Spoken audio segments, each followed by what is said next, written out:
As summer in Cincinnati winds down, a fall tradition is about to kick off. Tri-State High School football is back, and so too is Friday Football Live.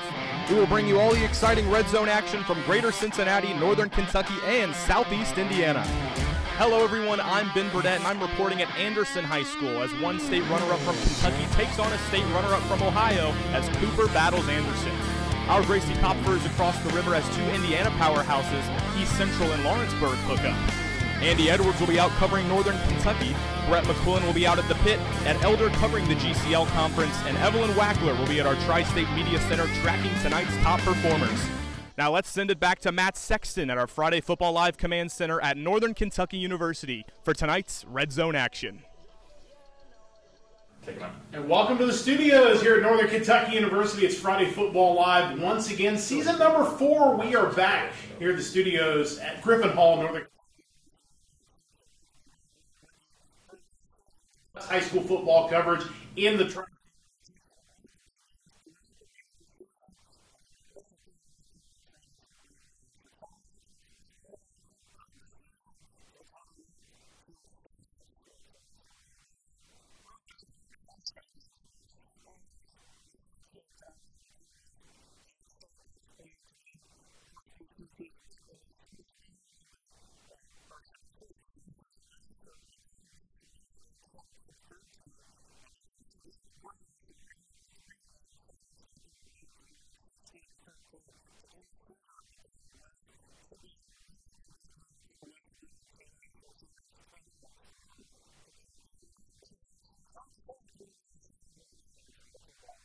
right there. That tackle had some mustard on it.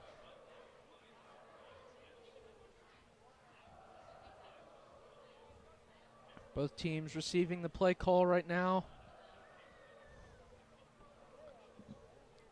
Yeah, on a 3rd and 9, definitely will force Smith to probably procure the most yardage he's had to so far. Smith sends in motion again. There's a flag on the play. Smith's going to roll out to his right. He throws to the middle, number 5, Tyson Davis. He's going to be able to go.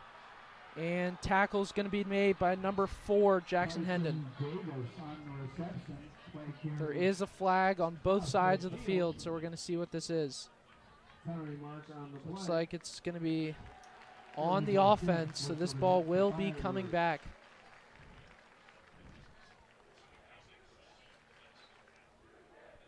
Yeah, Bombers get kind of bailed out there, but you know what? Penalties are something that we're going to want to watch out for, because to bring back the playoff game last year, penalties were a big difference maker, that and special teams with that contest. So we can already see the first third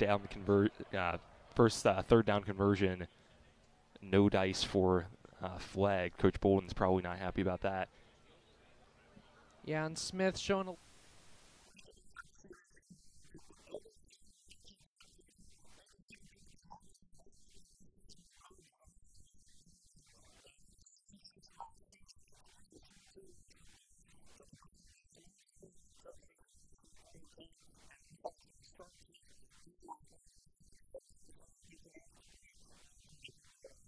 .43-yard drive for the Panthers, and they get the first 6 of the game.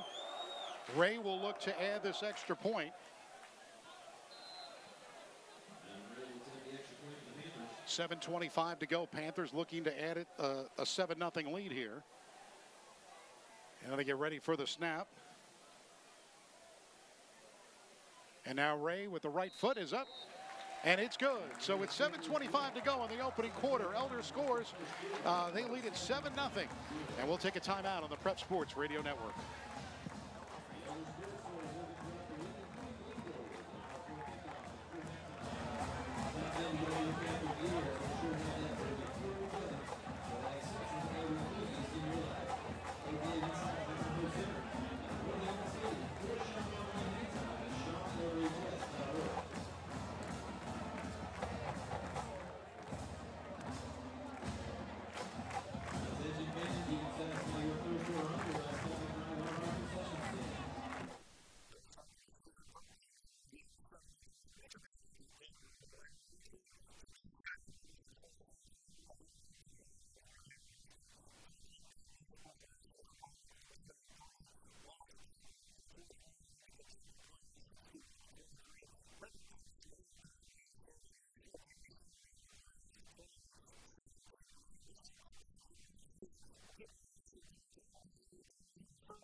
Number 1, Gabe Williams will complete the fair catch midfield.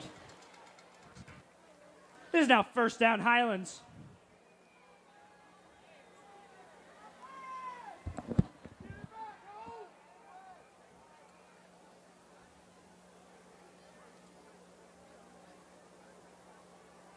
Ball is now placed at the 50-yard line.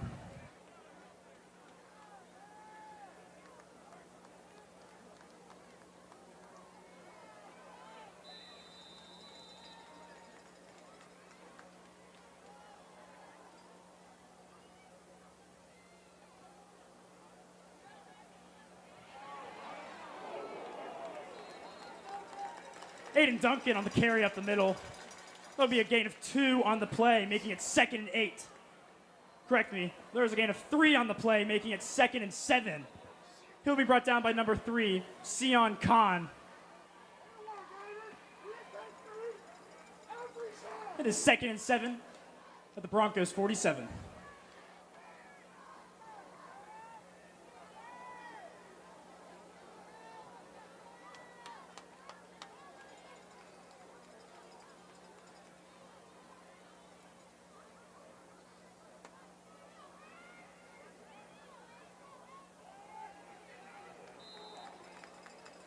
Aiden Duncan was the ball carrier over the right side.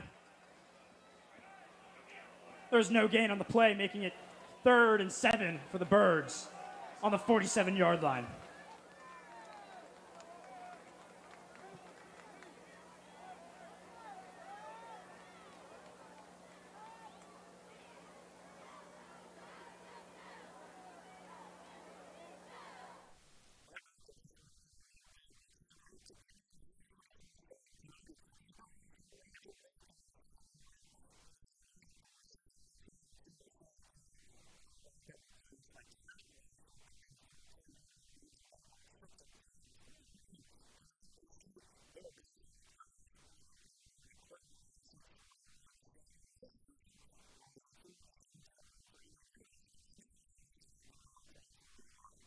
Pass over or running. Jacob Alexander in the game with Devlin in the backfield with him. Nice block by Alexander. Devlin looks to throw. He's going to have to keep it, and he gets about maybe a 2-yard gain. And so what I like about that is going to open up the passing game because guys are going to have to come up and honor that run. I'd love to see him on the other side of the field as a right-handed quarterback, not having to turn his shoulders and being more natural. I'm sure that's coming. The Braves knocking on the door on the Roger Bacon 21-yard line, and it's 3rd and 6. I'm sorry, on the 16-yard line, 3rd and 6. Steltonpool is the center. Snaps it to Devlin. He pitches it. Alexander, and there's a flag. And we'll see what the flag is. Alexander got up to the 19, or I'm sorry, the 14, and pushed back. And so you remember a guy named Robert Griffin III. The Bengals went out to D.C. to play him. Marvin Lewis talked all week. We're going to treat him like a running back and hit him every play. Right there, Roger Bacon making a nice adjustment. They're going to go tackle Devlin Daniel first, and then they're going to hit whoever might get the ball if he pitches or if he hands it off. Nice job there by Bacon making an adjustment.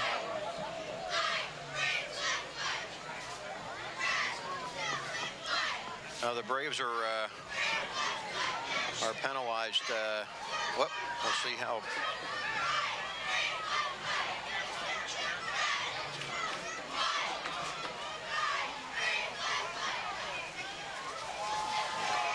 They're gonna spot the ball. We're still trying to figure that out. Referee's going back and forth, and they'll put it down here on the 26-yard line. And yep, not a problem for this Braves team, even at this part of the field, especially this part of the field, not a problem. 3 wideouts to Devlin's right, 1 to the left. And they're blitzing. Devlin goes to throw it, and he gets it over to George Vollmer, but not enough for a first down. So we'll see what they look at. If the kick game or they're close enough, they're just going to go for it. So and it looks the kick. Here comes Drew Steenan. number 33. And I like this, Toe, because we know what we got with Devin Daniels. What you don't know is, do they think that they can make, what is this going to be, a 37-yard field goal? How comfortable, 36 yards, how comfortable do they feel? And I love the fact that they just run him out, no hesitation. Cena did a real nice job last year, just 5'7", 155. And it's partially blocked, and it's off to the left.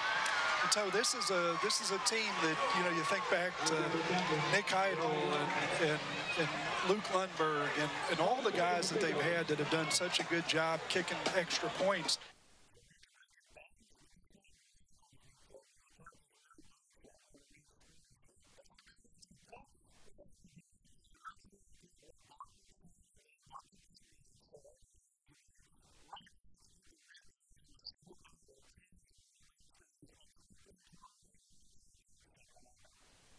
And watching on Fox 19, channel 19.3. Welcome aboard. I'm Len Harvey along with Will Summers here with a 2nd and 10 from the 20-yard line.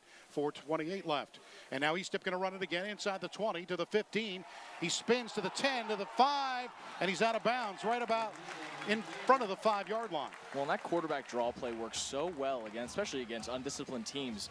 When Elder sets pass, you get those linebackers to drop out of the box, and that really opens up just a bunch of running lanes for Caden Eastep, and he's taking full advantage of it, running really, really smart right now, picking his spots, and he's hitting the holes when they're there. So they got them at the 6-yard line. They'll mark it 1st and goal at the 6, 4:30 to go in this opening quarter. 7-0, Panthers on top. One wide receiver and Becker to the left side. And it's an empty backfield this time for Eastep. They go to the right side with Kafel. And now Becker goes in motion, and the give to the Becker on the right side. Becker's going to run it, looking to get outside. He spits a face arm, but it's not going to work. He's tackled back at the 10-yard line. And that's the one thing you really can't do, especially against teams that are more athletic than you, is try to bounce that thing out, especially when you're this close to the end zone. You just got to go full steam ahead, pick up whatever yards you can. If you take a 1-yard loss, it is what it is, but better than the 3-4-yard loss. Well, they're going to give him the benefit of the doubt to the 8-yard line anyway. It's a 2nd down and goal, only a loss of 2. 3:55 and counting. 3 wide receivers off to the left, and Eastep the lone in the quarterback in the backfield, looking, rolling, throwing, and it's complete. Setting up, and it's Wallickman. It's in the end zone for the touchdown. It's Drew Wallickman for the touchdown for the Panthers on the 8-yard pass from Eastep. And wrote a really nice play by Caden Eastep. He knew there wasn't enough defenders out there, took the ball. As soon as it was snapped, sprint out to his left. Wallickman was wide open and was able to stretch out into the end zone for another Panthers touchdown. This Elder offense is firing on all cylinders right now. Yeah, and the defense as well. Right now, 3:47 left, and the Panthers now have a 13-0 lead. And Ray will look to add this extra point on here. And now the kick, the snap is up, and it is good. So with 3:47 left in opening quarter, it's Elder 14 and Mount Zion Academy nothing. We'll take a time out of the Prep Sports Radio Network. Realtors is a proud sponsor of Elder High School football and the entire Elder community. The professionalism, integrity, and work ethic of Hadine's agents reflect the values of the Elder community they serve. Equipped with the latest technology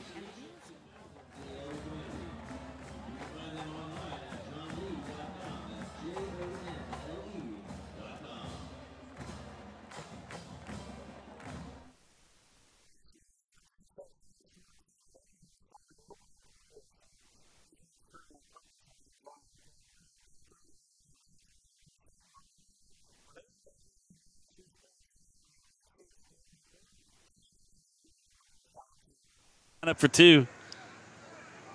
They're going to hand it off to Steele again, I believe, and trying to turn the edge, but can't. We have a penalty marker down to 3.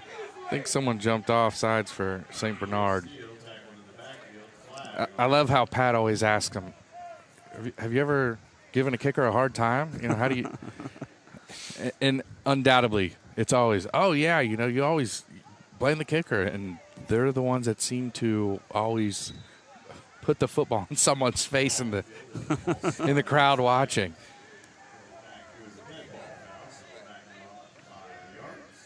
But I noticed last year, like the beginning of the year, there was a girl who won the opportunity but gave gave her ticket to a guy and with the understanding that if he made it, they would split it. And so Pat was talking to both of them, and Pat's pretty generous with his money. He doubled it, and it was right after one of the hurricanes last year, so it was pretty cool. Half the money went to the hurricane, half the money went to the kids. After the penalty, it's going to be spot the ball about the 8-yard line. They're still going to try to go for 2.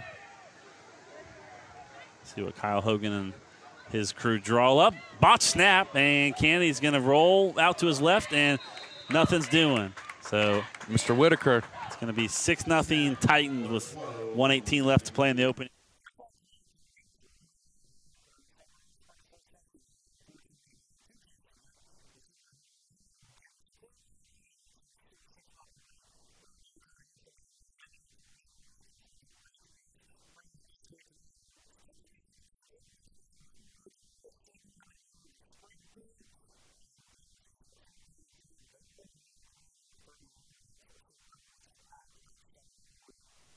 Try to get a read on defense, whether in man coverage or in zone coverage, or, get something to help them out.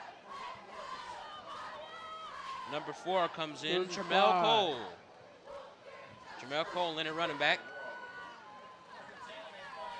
Wow, straight drop, throws his ball. Oh. Incomplete. Ball is dropped there by Johnny Travis.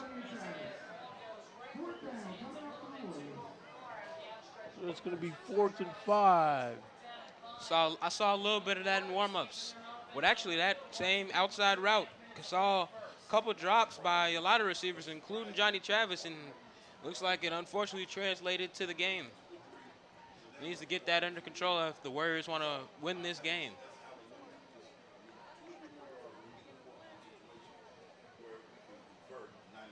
.237 left to go in the first quarter. Looks like the Warriors are going to go for it.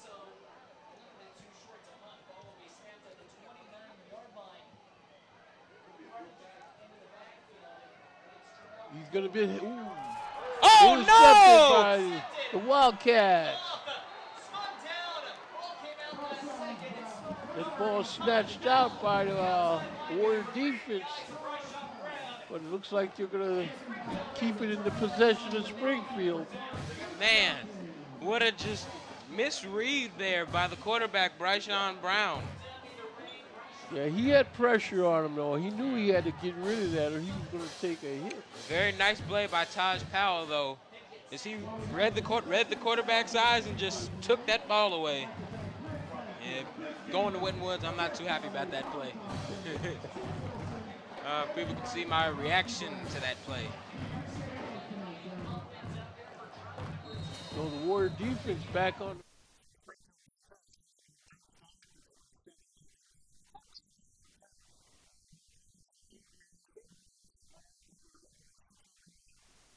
Kick picked up at about the 30-yard line.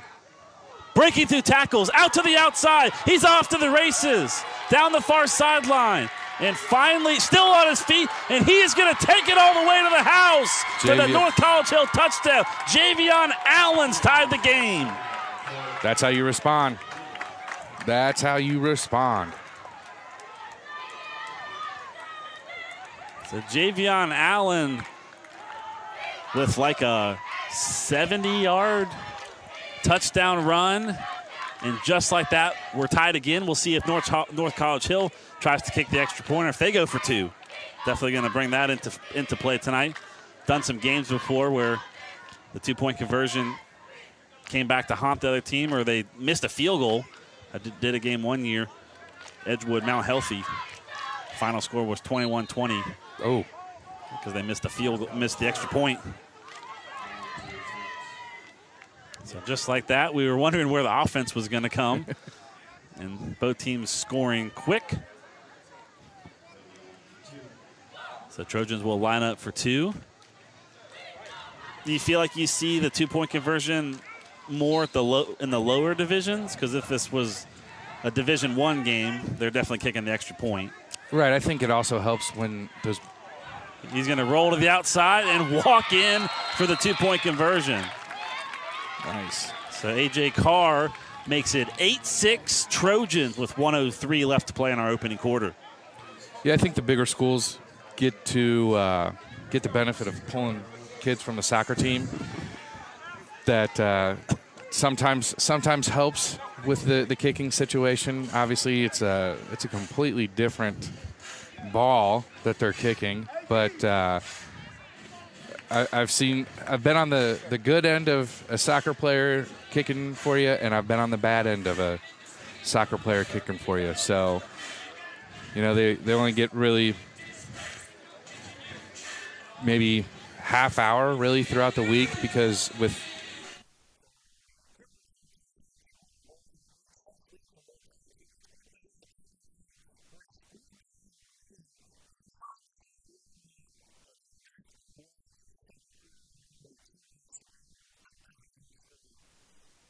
And there's a penalty. So where that penalty came it looks from, like offsides or something, doesn't it? Or illegal procedure. But Devlin gets in, but we'll see what the Zebras say. They say procedure. So one of the Braves must have lined up offsides, or too quickly. So now it'll be third and it'll be 4th and 6th. And now we'll see if the call changes, if they'll bring Drew Steinen in, and they will. Steinen coming in here with Brady Drost to hold for him. Yeah, a little bit of disappointment here, obviously, with the touchdown being called back. But, again, I really like the reps here for young Drew Steinen. Still got another year after this one, so. You do? No. Okay.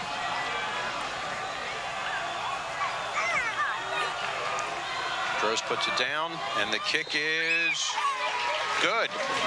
So the first points of the year, Drew Steinen, the outstanding soccer player, comes over and lends his skills to the Braves football team, and Braves up 3-0 here early in the second quarter.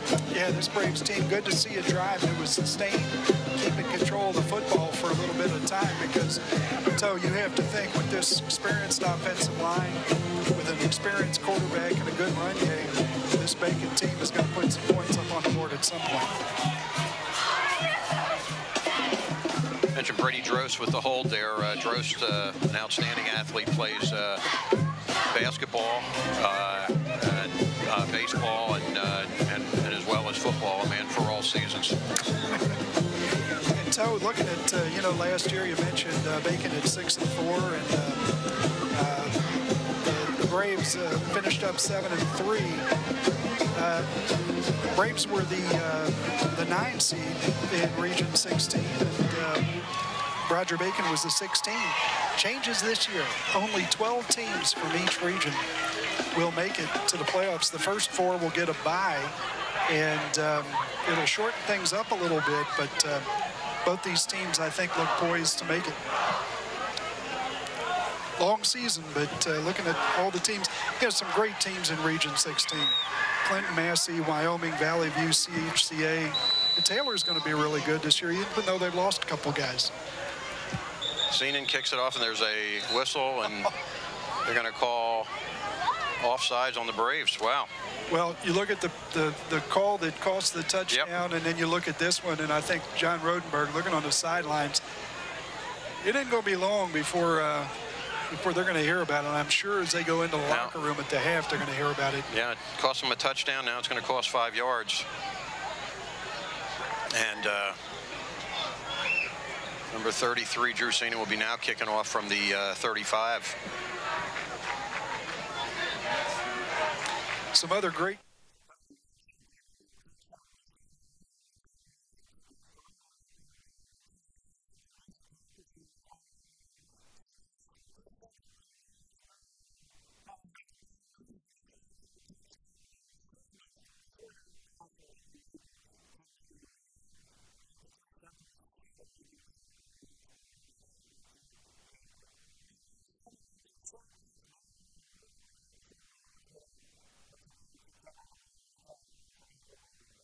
Jackson Fry man hard, and he is going to be brought down for the sack. That was number 1, Cam Thomas. Cam Thomas, one of those 2 amazing linebackers Lakota West has with DJ Edwards, and those 2 are going to be the dominant force on that Lakota West defense. Yeah, Thomas just a one-man wrecking crew and is able to get past Cam Carter to get to Fry. Puts him in a really precarious situation now. Yeah, it's going to be 3rd and 21. Obviously, it's possible to get the 3rd down, but I don't think Speck's trying to really force anything at this point, being up 7-0. Yeah, they do choose to go to on a 3-and-1.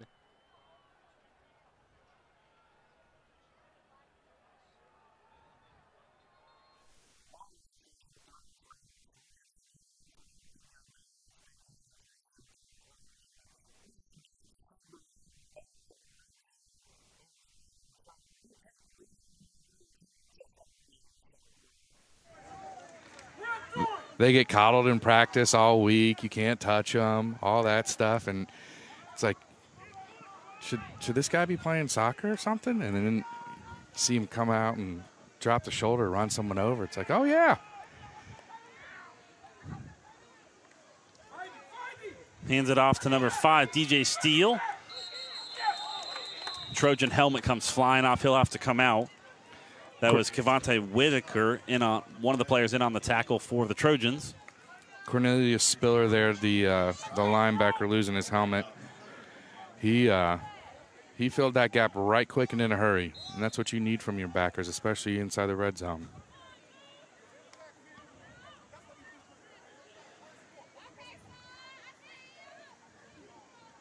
Won't be surprised to see a rollout to the right being on the left hash here.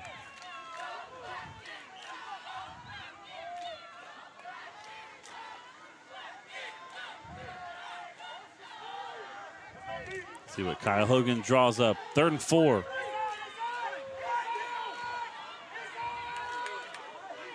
And Kennedy's going to keep it himself again. Couldn't get past number 11. That was Torrey Liscombe again.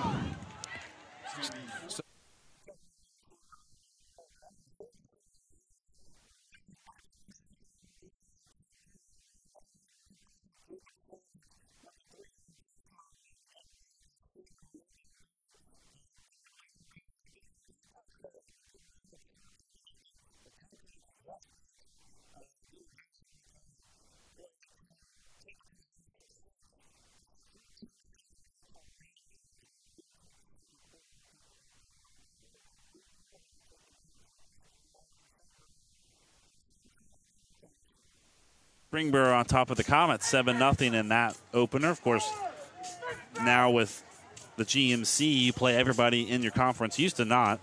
Fairfield's on top of Wayne after 1 quarter. Fairfield 7-0 over Wayne. Wentwoods and Springfield playing just right down the road. It's 7-0 Warriors on top of the Wildcats. That game in the first quarter. And St. X 7, Lakota West 0 in the first.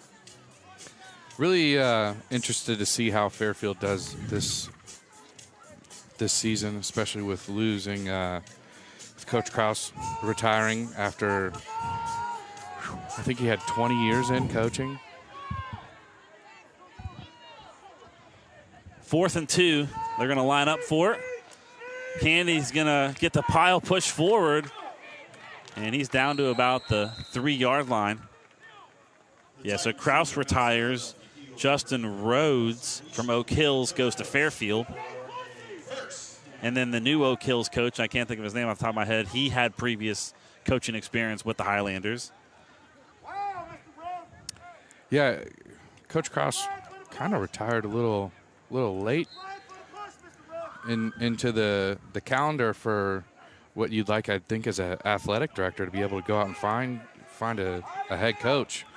At that point, most of your coaches are already entrenched with the team that they're going to run with for the season. So, yeah, I think Fairfield might have some cards stacked against them, but Fairfield always traditionally great athletes, good coaches. So I think they'll be all right, but exciting to see what they'll do. Going to pitch it out, and nowhere going. Javion Allen wraps him up at the 5. It's 3rd down and goal. You know, I have, for the life of me, never understood why coaches will call a sweep to the boundary like we just saw. I feel like you're almost putting yourself behind the 8 ball there when the defense has an extra defender of the short sideline. 2nd and goal, excuse me. It's about 3 minutes gone by here in the 2nd quarter. Titans trying to punch back.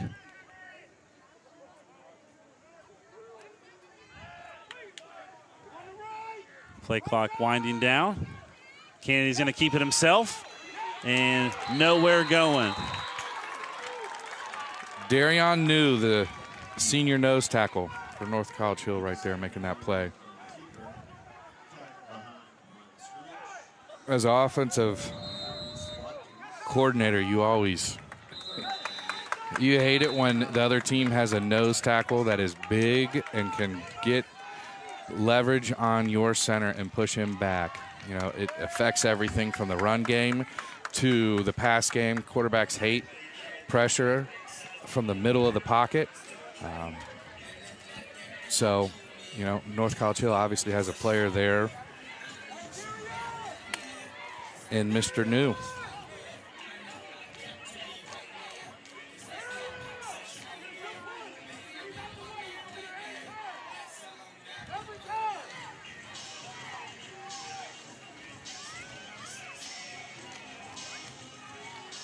Past couple plays, looks like North College Hill's been in man coverage.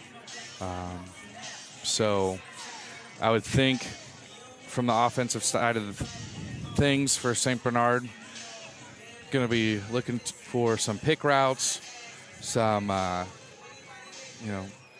whip routes to help create that separation, give Kennedy an easy throw here.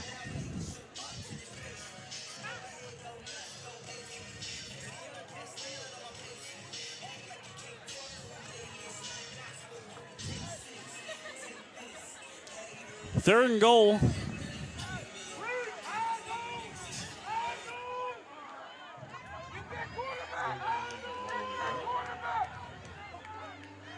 Two receivers to the left, two to the right. Kennedy bobbles the snap. Nowhere to go, all kinds of space. Fires to the end zone. Incomplete. Good coverage there by North College Hill.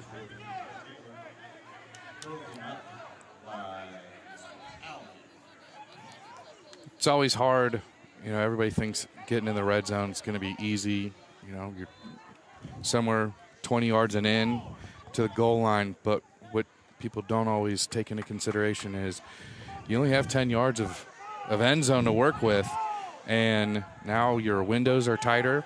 Your quarterback has to be more precise. The timing has to be there. And again, you know, week one, they're still working on that, still trying to establish that timing. So tough throw there for Kennedy. 4th and goal. Pressure comes, fires to the end zone. Incomplete, no flags. Got to catch that.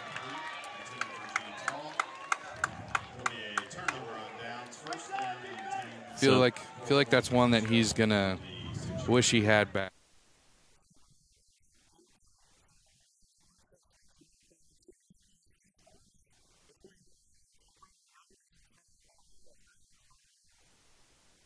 They had 4 games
And once again, Lakota West can be caught offsides, going for the early jump. It's going to be 1st and 5. 1st and 5 gives the Bombers all the more options.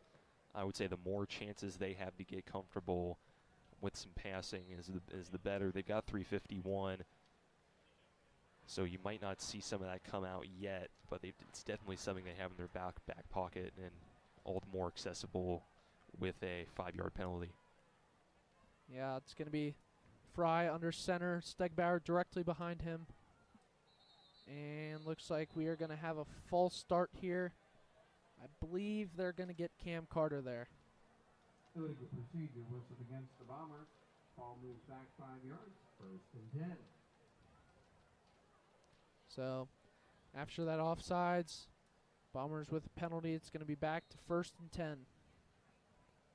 Yeah, I guess both teams can look at that and say they got kind of a mulligan. Now back to 1st and 10. How will the Bombers loadout look this time?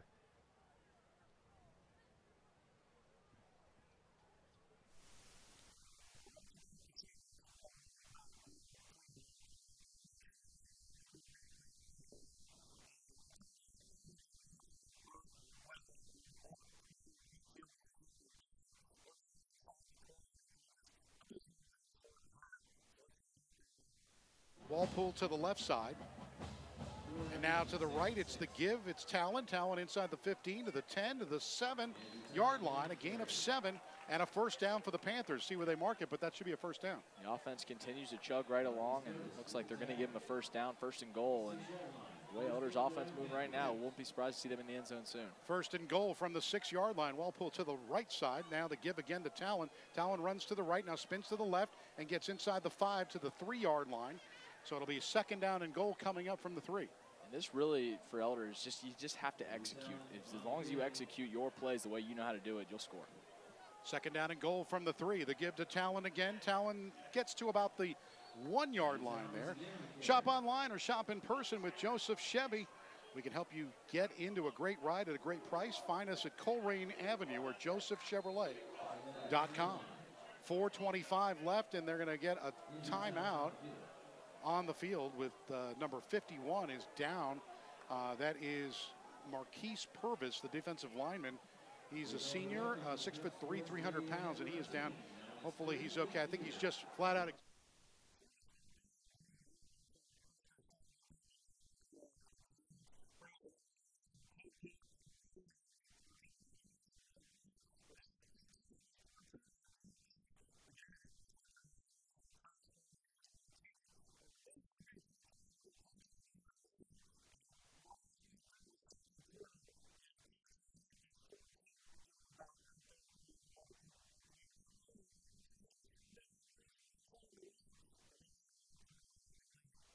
Issues, hopefully pushing this ball into the end zone and carrying that momentum with them the rest of the game. Yeah, 20-0 here with 4:25 left. And they're still tending to him. It could be worse than they thought, but I hope he's okay. They're tending to, it looks like a leg injury. But again, we'll you see. just hope it's a cramp. Yeah, I hope so. Because, one of the things, if you don't hydrate, this is the things we tell you, make sure you hydrate. And he is getting up on it. He's just kind of, I think physically exhausted, but he gets a hand from the crowd, and he's standing up talking to his coaches. And I think, like I said, I think he's just flat out tired. Cooper Electric is proud to sponsor Elder football. Reliable service and prompt quality service is the hallmark of Cooper Electric's business. Upgrading your electrical service for your home or your business is easy with Cooper Electric. Cooper Electric, 513-271-5000. And stay tuned after every game, the Cooper Electric Star of the Game, where Will and I will give you our player of the game, Cooper Electric Star of the Game. The way we're looking right now, there will probably be a wealth of candidates to choose from for us as well. So it'll be interesting. Stick around. Absolutely.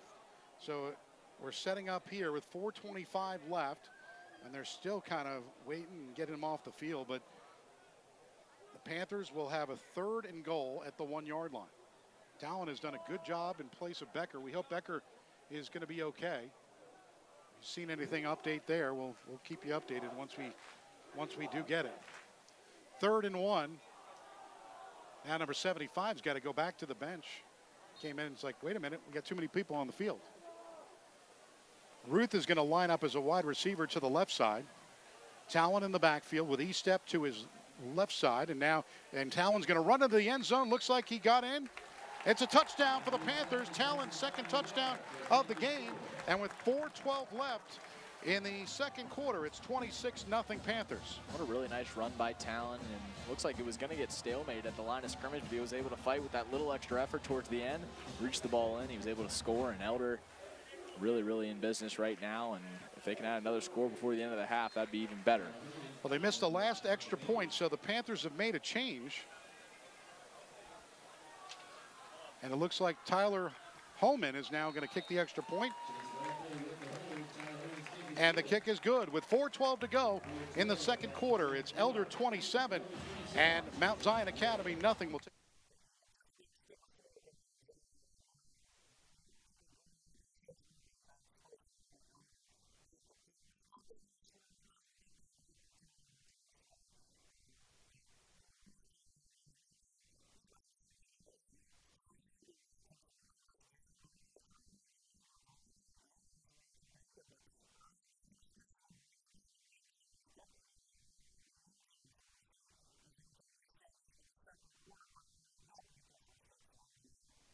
from Hoffman tonight as far as disruptive plays, but boy, he is really solid.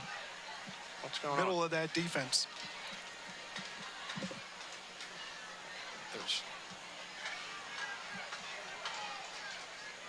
So the other thing I'm seeing is, Bacon, you look at the guys with the hands on the hips. The Braves have done a nice job rotating guys through. You got to trust a lot of guys to not wear them out on both sides of the line. Bacon, for whatever reason, got a lot of guys playing both ways.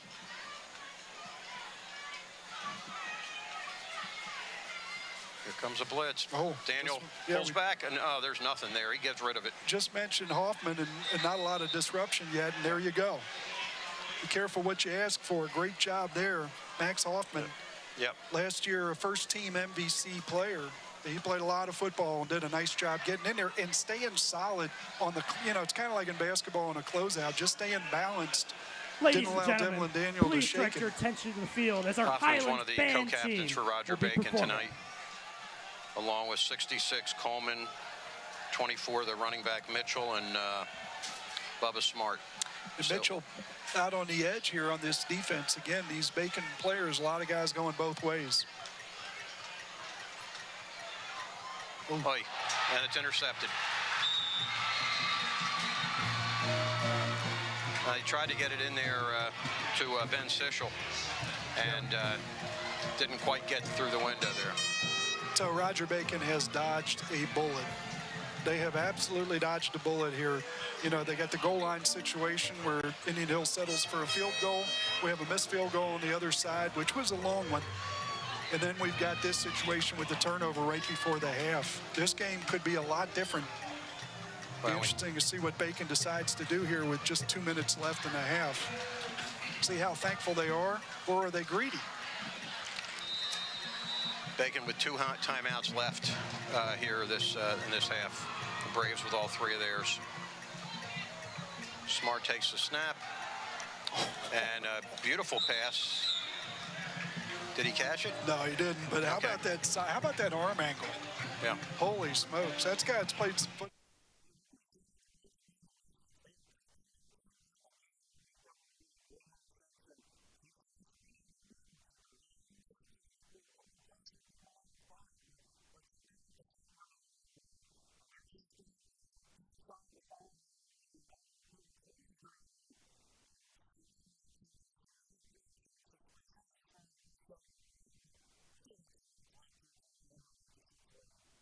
Big things like that happen in your community. Spiller's going to take the handoff. Spiller's on his way to the end zone. Touchdown, Trojans.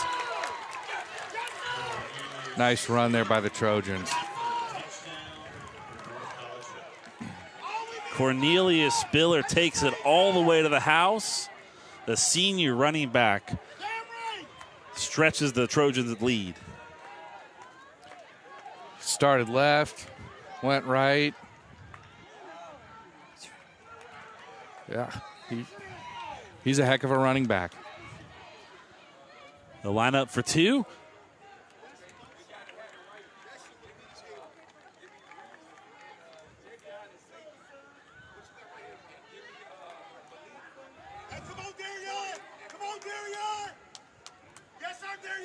Fires to the end zone and incomplete. Trying to hit Malik Hicks there.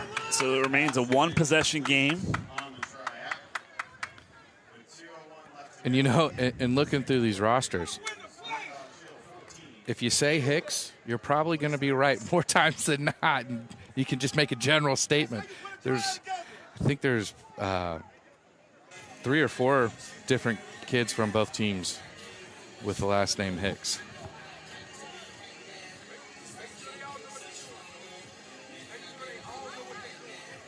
Malik Hicks, Amir Hicks. Malik, Deshaun Hicks. There was another one. So, yes, just say Hicks. You'll probably be right more times than not.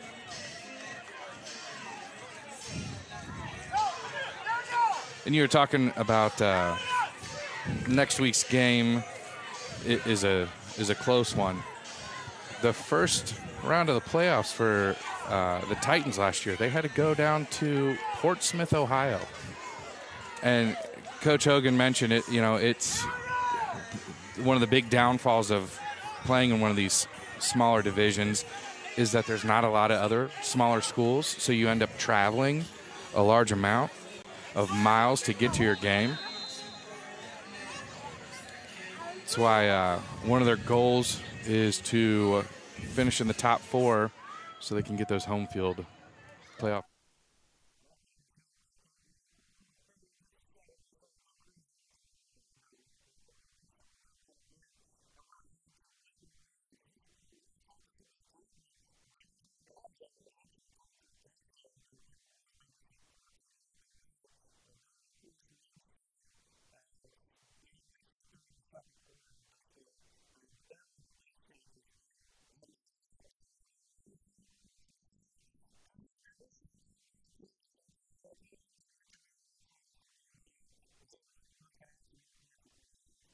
The Wildcats know they're going to throw. They bring Dubois in that left-right motion again, and they'll give it to him.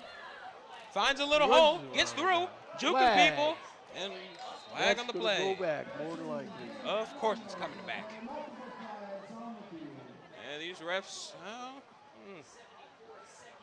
not gonna say too much about it. Yeah, don't. It's just the first game of the season. But we've definitely seen some questionable calls against Winton Woods in the past.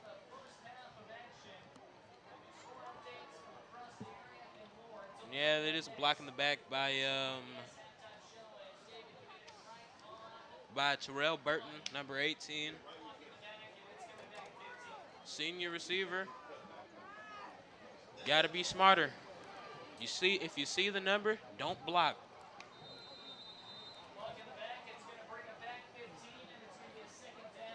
First and 25, dear God.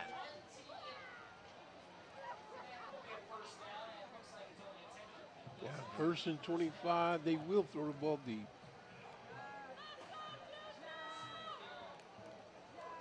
.114 left to go in the half. They don't got a choice but to throw this ball deep here. Oh, they'll run it. There's no time left to score. Looks like they're just going to run the clock down. Not going to go for a touchdown. On team. Might see second and 25, 57 seconds left to go. They got a time to heave up a ball.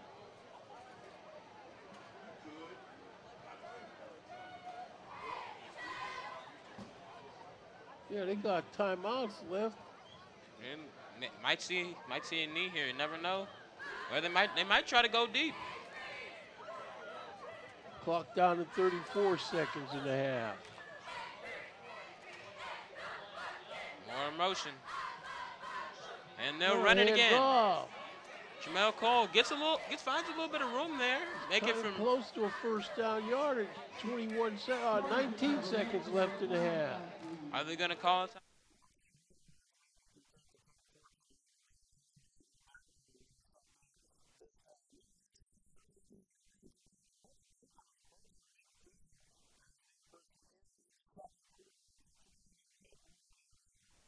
short like that's a free play for the offense. I think Smart saw something, got what he wanted, and turnabout's fair play. I mean, it's happened to the Braves tonight. Finally happens to Bacon. Smart takes the snap. Oh, my goodness. Jackson Fry. And he's off to the races. Jackson Fry, they tried to flip it up. Jackson Fry can jump. Jackson Fry can run. Jackson Fry can catch. And Jackson Fry can celebrate. So Jackson Fry, you know, talk about guys that have a little length to them and that are very athletic. Jackson Fry, a very versatile player, can do just about anything on this field. And I don't think Bubba Smart was looking for Jackson Fry to be able to get to that ball, get his hands on it, and get control of it. And then, of course, once he does, Jackson Fry, good enough athlete to get to the house. Well, he's 6'4", and as you mentioned, he is an athlete. And you got to throw that ball up there to get over his head. And Jackson Fry uses all his athleticism, and then he runs 40 yards. So heck of a play. I think that hug from Coach Rodenberg for Jackson Fry when he came off the field said it all. The Braves have been bailed out tonight by that single play. And Drew Seenan knocks it through, and the Braves up 10-0 for you soccer fans. Well, Seenan is a soccer player, so he's going to earn 2 varsity letters this season. And with just $1:28 left until halftime, the Braves have a little bit of a sigh of relief. So nice job tonight, by the way, on the snaps and exchange, you know, and the holds for this Braves kicking team. Really nice job. Boy, oh boy, what a difference about 10 seconds makes. Absolutely. Brian, I'm looking down on the field, and Ashton Graham was walking off very gingerly. Something wrong with his right leg, and he's talking to Terry Conti right now, and hopefully she has some magic cream or something to put on there, because Ashton Graham's had a heck of a first half as well. So, you know, down the line, 5-6 weeks from now, the way the Braves have used their running backs tonight, rotating guys through, you're going to have more guys you can trust. And with Devlin Daniel having the ball in his hands every time, and some of these options he's read, I mean, that's going to make a world of difference. Johnny Maisel with the ball. Maisel's going to beat people to the sideline. How about that? Johnny Maisel, the son of John Maisel and the great Maisel family, grandfather Jack and Uncle Mike Maisel, Legacy Financial, the Green Hills Clan, and Johnny, a big target. 6'6". Like to be able to throw to that target. Great catch radius. Like to see that in the second half. He's a 6'6" receiver, and he wasn't expecting to receive on that one, and made a nice recovery and saved the ball, which, you know, the Braves might have been able to recover. So with $1:22 left, Bacon down 10, we'll see what they decide to do here, play it safe or go for broke. Bubba Smart, and he is surrounded by Braves, and he's going down, and the Braves might want to use a timeout.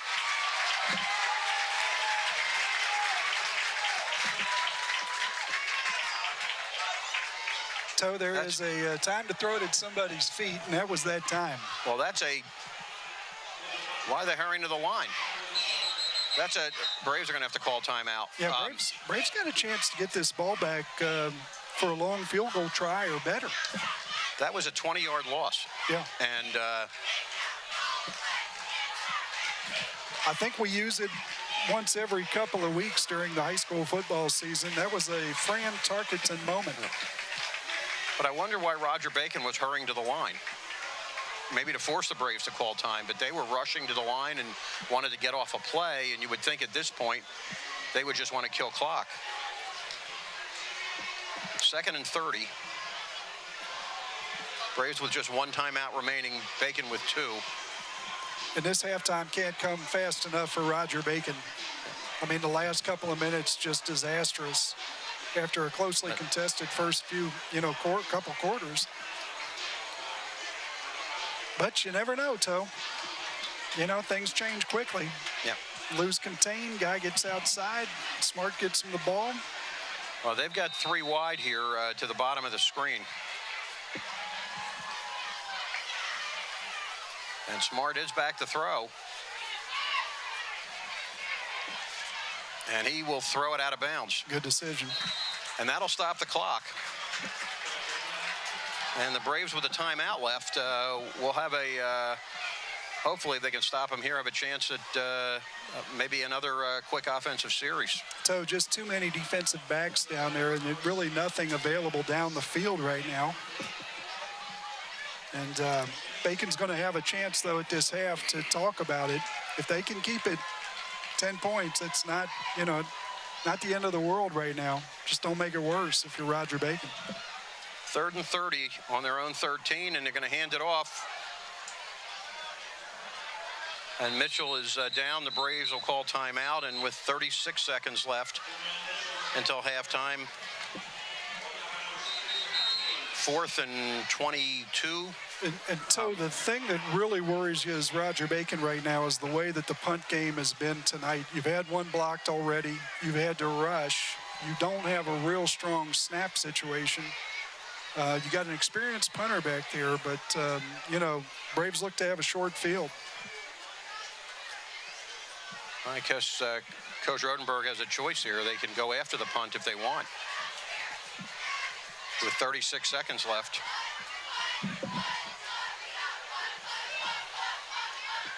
Put something on this one. Even if it's low, let him catch it and get it off his foot. Well, number 4, Dylan Hartman going back, but another guy back in the going back for the punt, number 5.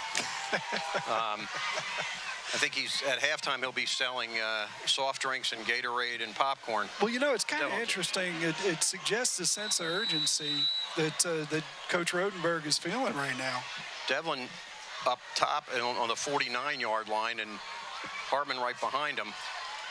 And it's a relatively short kick, and and shoot, I thought Dylan could have caught that and saved us 10 yards, but tell you what, Otto did a heck of a job. Yep. Right there. They ought to be very fortunate. Yep. Yeah, they ought to be all over him at the half, thanking him for putting them in a situation with 28 seconds left. Of course, anything can happen, but boy, you did your job. Yep. So the Braves on their own 30 here with 28 seconds left and no timeouts.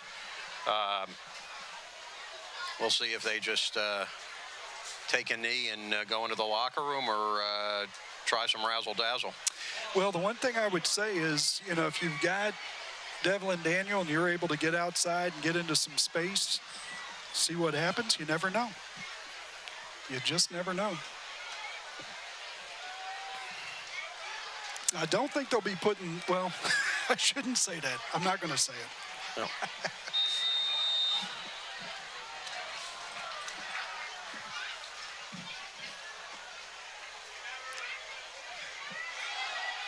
And, well, Devlin hands it to Jacob Alexander. He gains about 6-7 yards, and that will be the end of the half. You know, it's some disappointing first.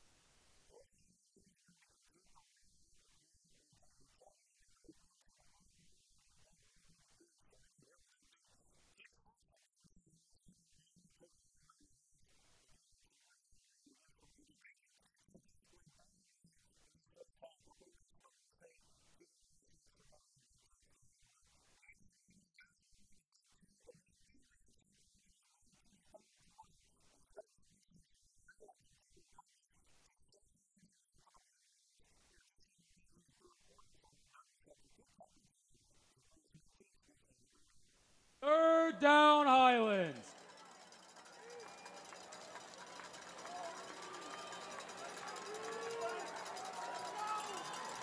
From the 23-yard line, it's 3rd and 4.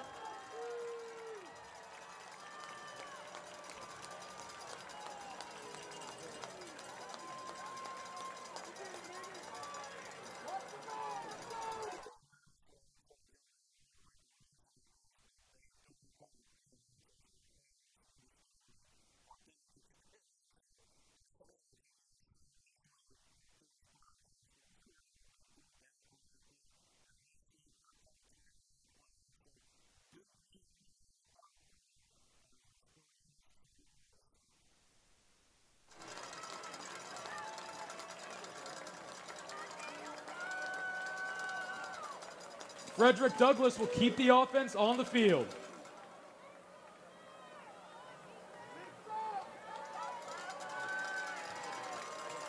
From the 21-yard line, it's 4th and 2.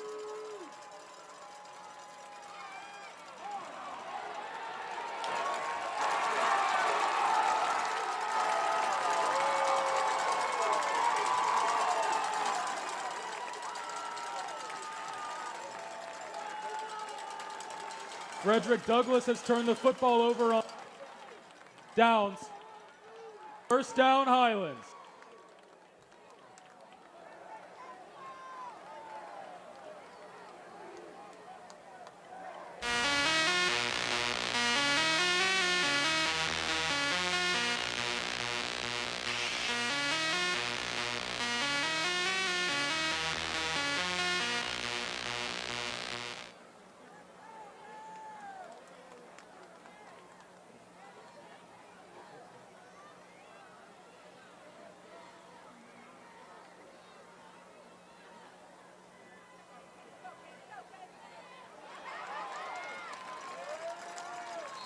Number 1, Dave Williams took the handoff off the middle.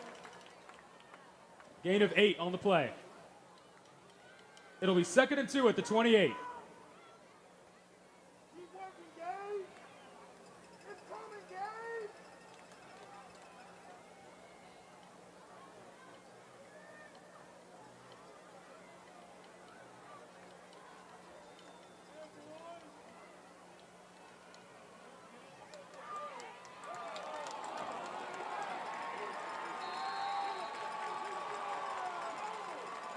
Number 1, Gabe Williams fumbled the football. Recovered by the Broncos. First down, Frederick Douglass.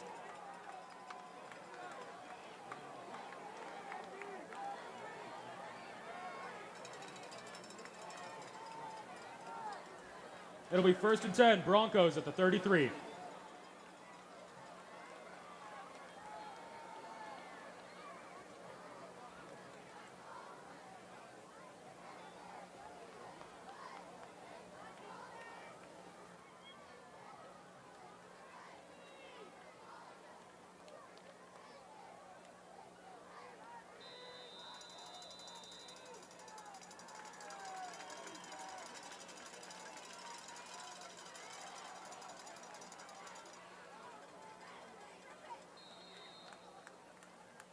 Number 6, Dakari Talbert took the handoff up the middle.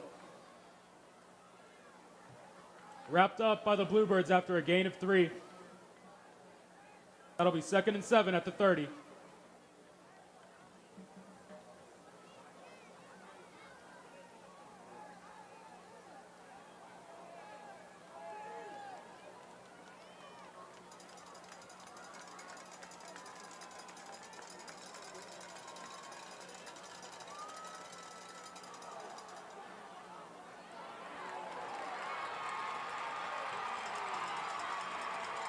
Touchdown, Frederick Douglass. On a 30-yard run, number 22, Carter Ross.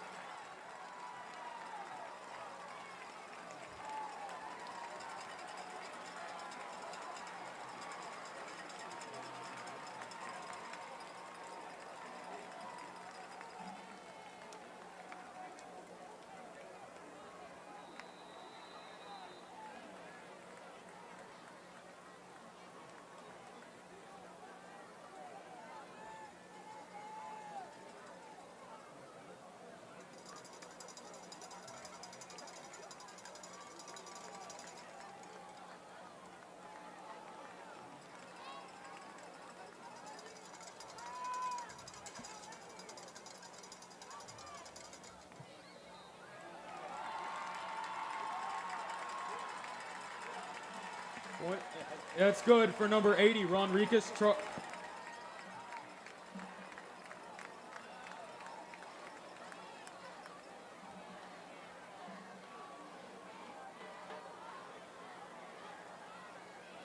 8 minutes and 36 seconds remaining in the third quarter. The game is tied at 7-7.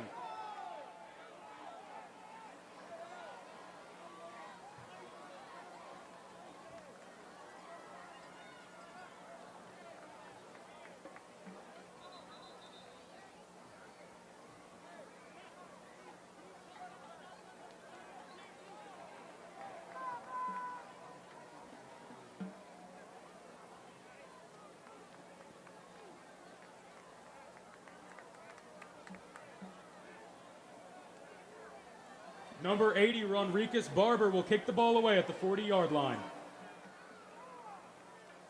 Back deep for Highlands, number 1, Gabe Williams. Number 8, Chase Jacob.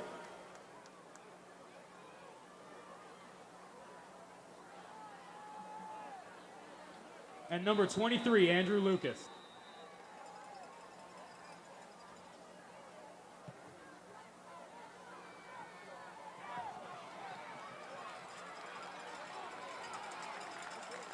Number 23, Andrew Lucas on the return.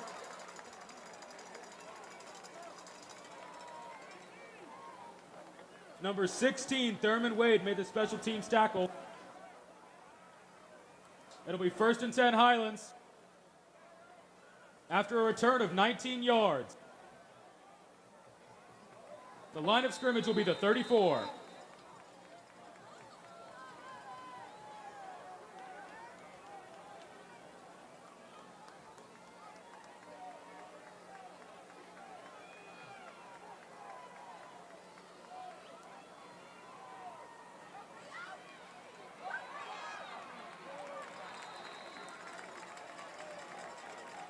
Number 6, Rio Littner on a designed quarterback run. Officials timeout.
The injured Boobert on the play, number 6, Rio Littmer.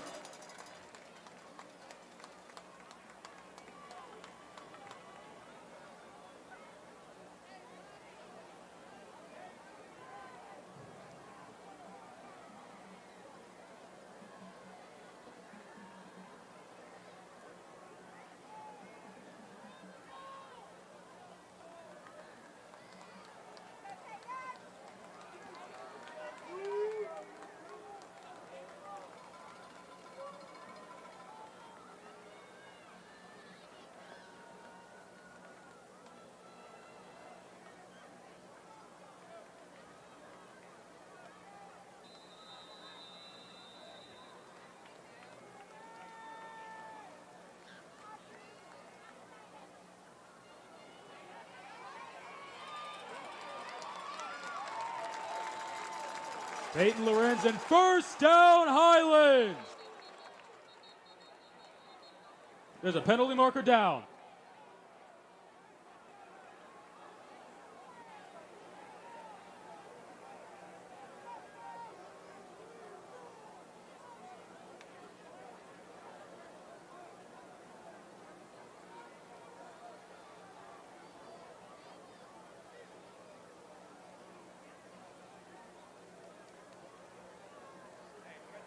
The result of the play is a first down. After the play was over, personal foul, unnecessary roughness.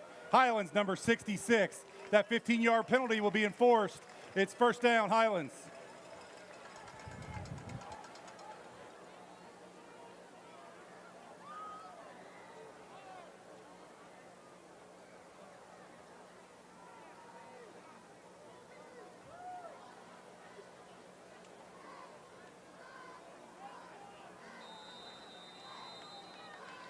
It'll be 1st and 10 at the Highlands 30.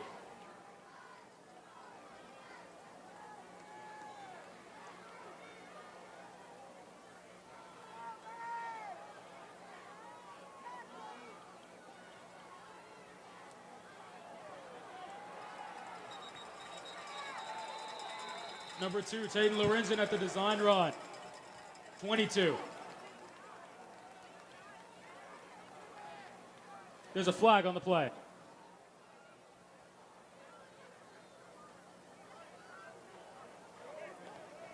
Illegal participation on number 25 of the defense, continuing to play after his helmet came off. That's a 15-yard penalty from the end of the run. First down, Highlands.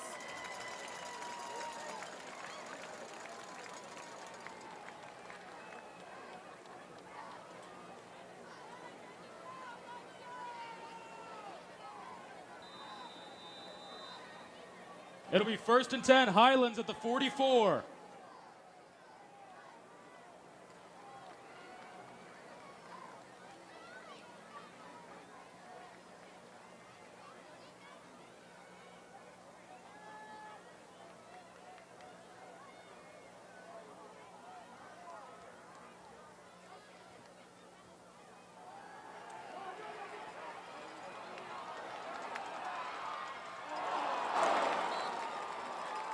Lorenzen's pass was incomplete.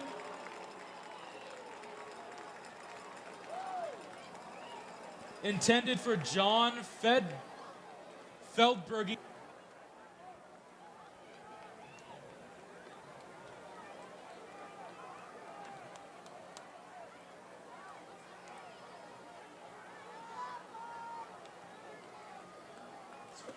It'll be 2nd and 10 at the 44.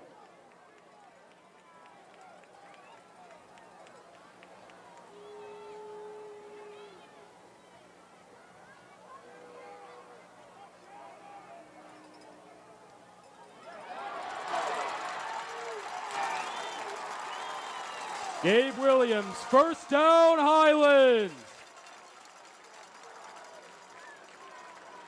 A game of 17 on the ground.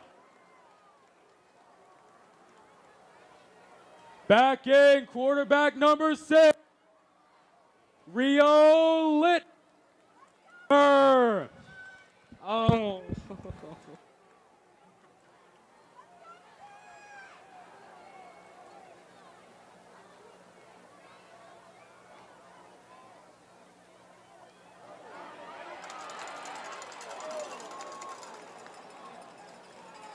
Lidmer's pass was complete to Peyton Lorenzen. Taden Lorenzen.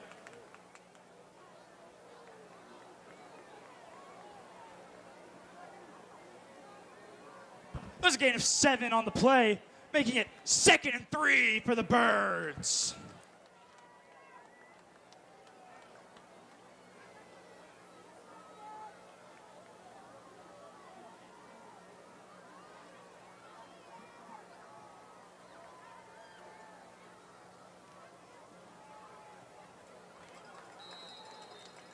Gabe Williams taking a handoff up the middle.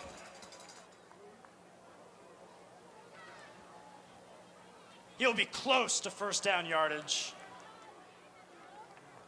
It is 3rd and short for the Birds inside the 30.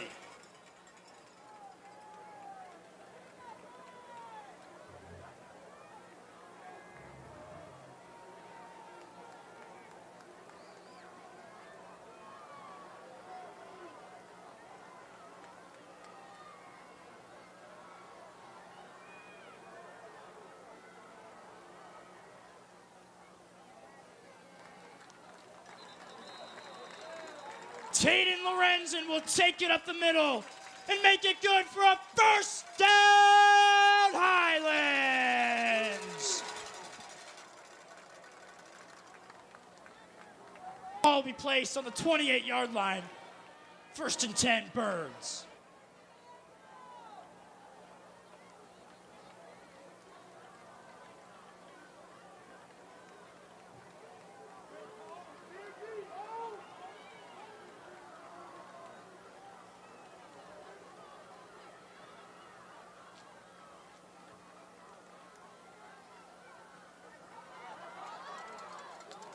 Number 7, Colt Kramer was the ball carrier. He will take it all the way to the 25-yard line for a gain of 3 on the play. It'll be 2nd and 7 at the 25-yard line for the Birds.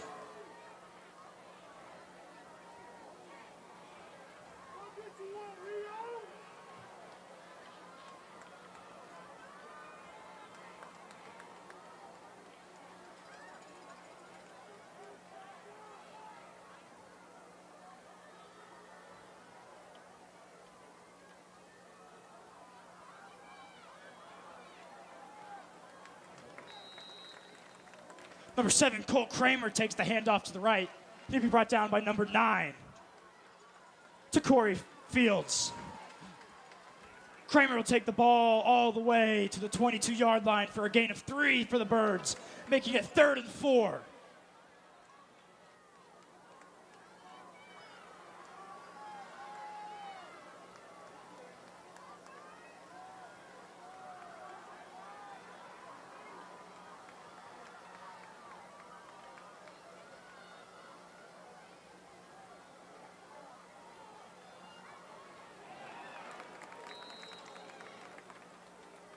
Number 22, Tatum Lorenzen on the run.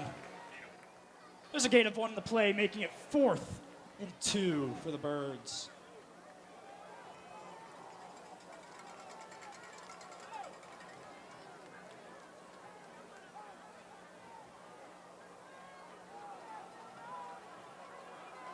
Number 49, Kai Anderson, has come on to attempt a 39. He will attempt a 39-yard field goal.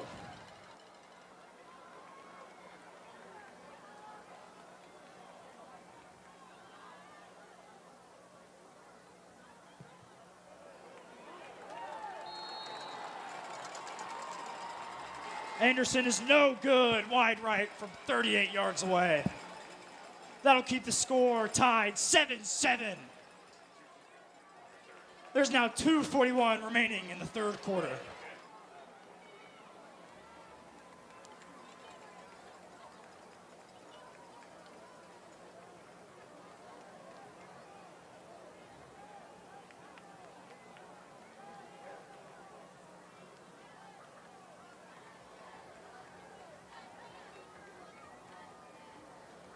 Frederick Douglass will take over 1st and 10 at the 20-yard line.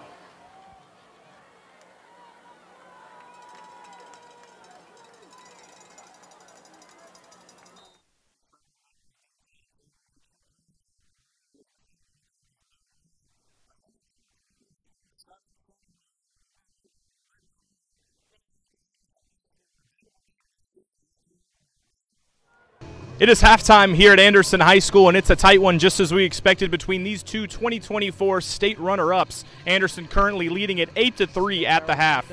Both of the defenses have really stepped up for both of these teams. Cooper has a fumble recovery in their own end zone for a touchback, as well as an interception off of Owen Scoff, the Anderson quarterback.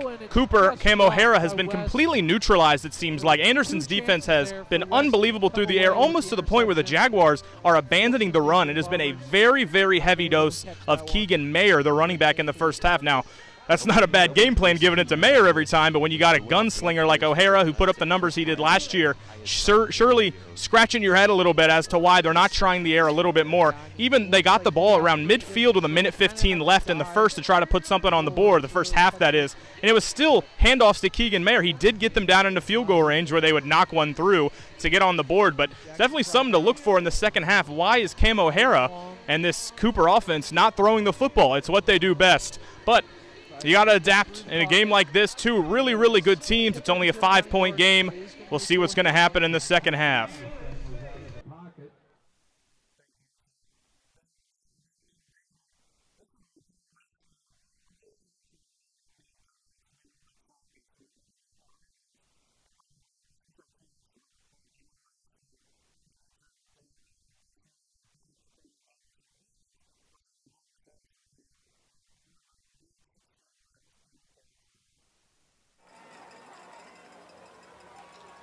And the official signal will be first down, Broncos on the play. The ball will be placed at the 30-yard line, 1st and 10.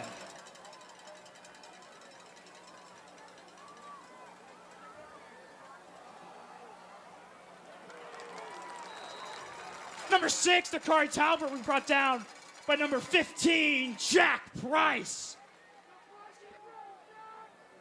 There will be a loss of 1 yard on the play, making it 2nd and 11 for the Broncos. Ball will be placed at the 29-yard line.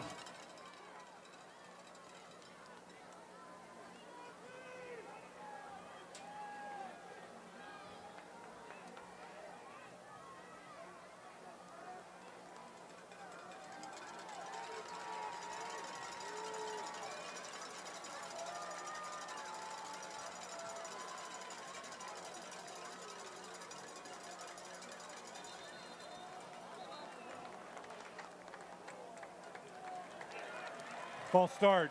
Offense, number 5. 5-yard penalty, 3rd down. The penalty mark will Correction, make it second and second 16 at the 24-yard line.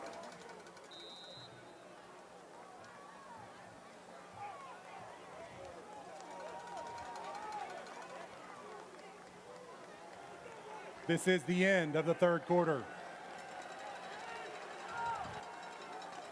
And that will be the end of the 3rd quarter. The Birds are still tied 7-7 with 12 minutes remaining in the game.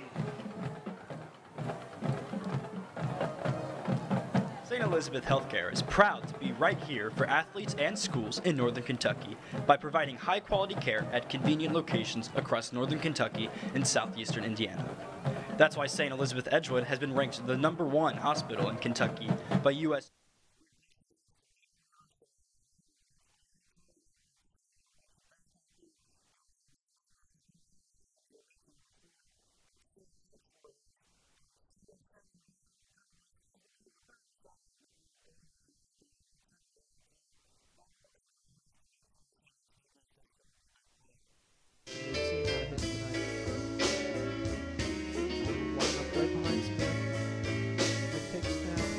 Looks to his right. Pressure in the pocket, and there's going to go down. Aiden Reeder gets to Jackson Smith. It's going to be a loss of about 2. It'll be 3rd and 12. They've been up in West's business these past 2 snaps. Really should give them a chance to go for the jugular on defense here if they're able to play it smartly. The other thing to consider here, Bombers have that powerful defense. The safety could always be in play. Oh, of course. Yeah, I'm expecting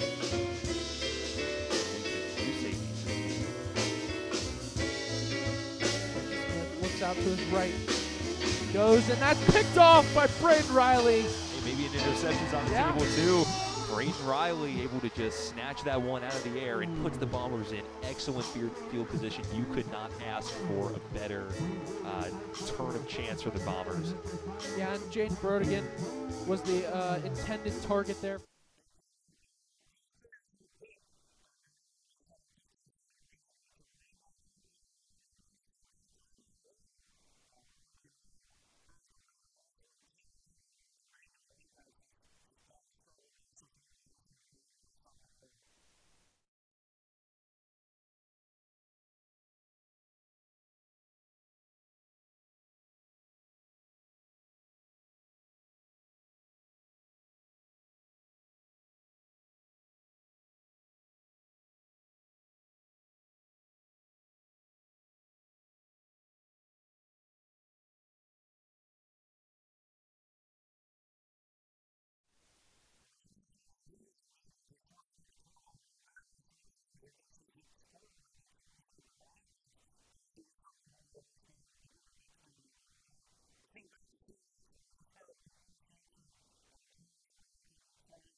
Sunday we had fried chicken.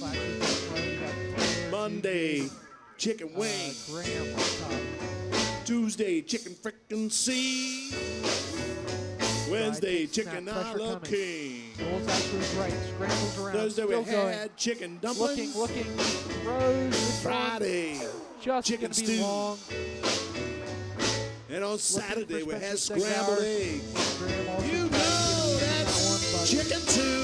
no one able to get that ball. Good look there. Good No more hot recovery there dog. from Zach to try to get out of all that pressure in the pocket. But looks like we do have a wet Chicken is all I'll ever need. down. So while that happens, we're going to take a short break. I had so many chicken that they was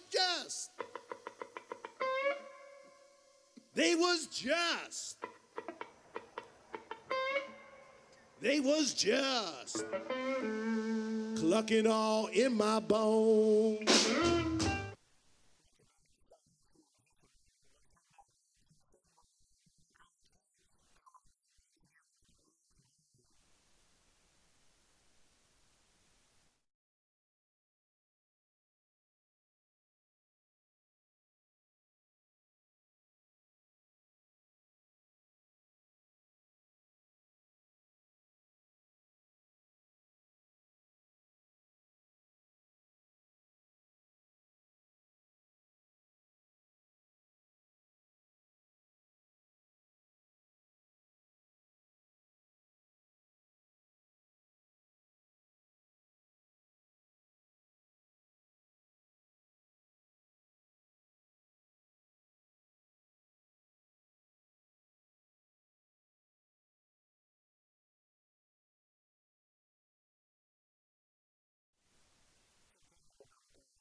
On him, but then at the same time you've got Smith who's coming off of an interception. Do you want to give him a few snaps before you really test what he can do?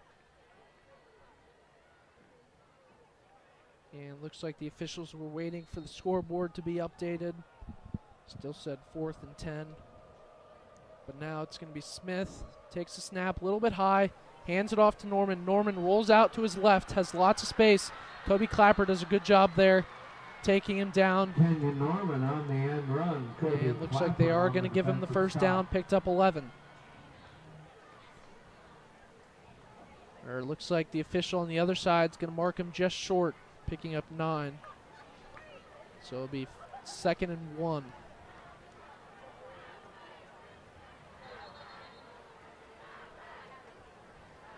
Second and about 1.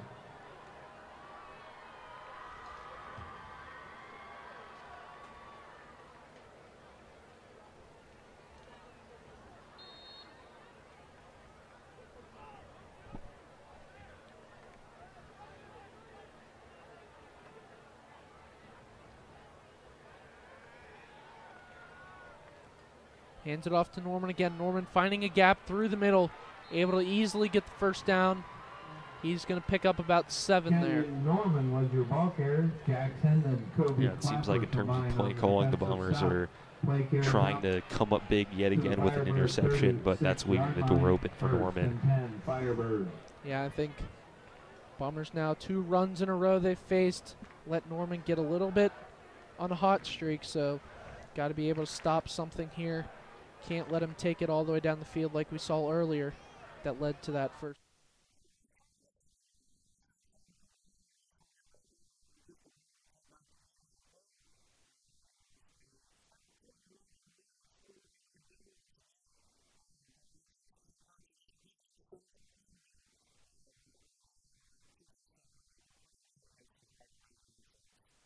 They can get him on the field. Might be a little cramp here.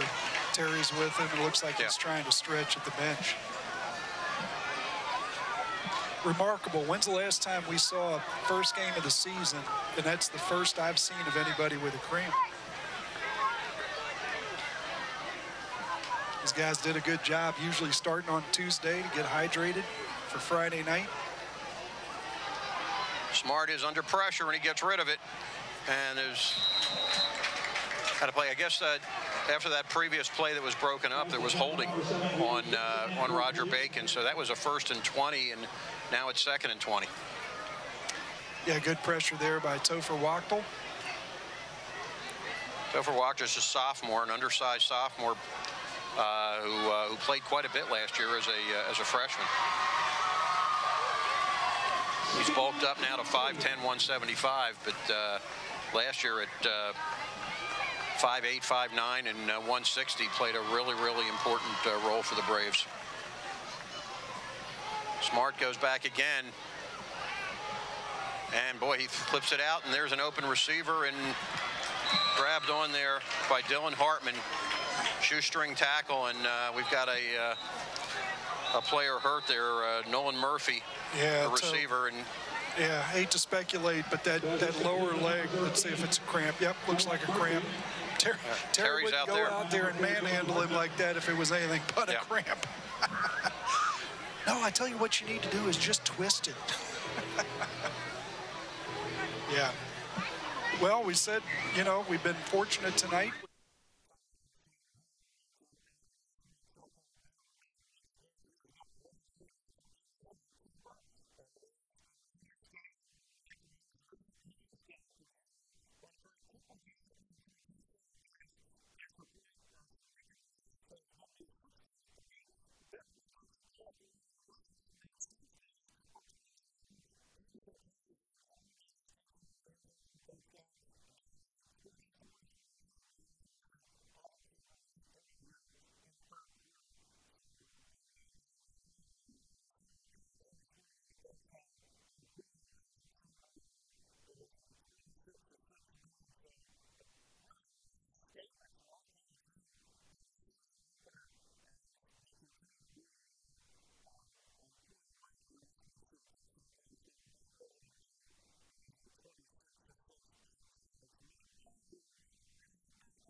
Fry, blitz coming off the right hard.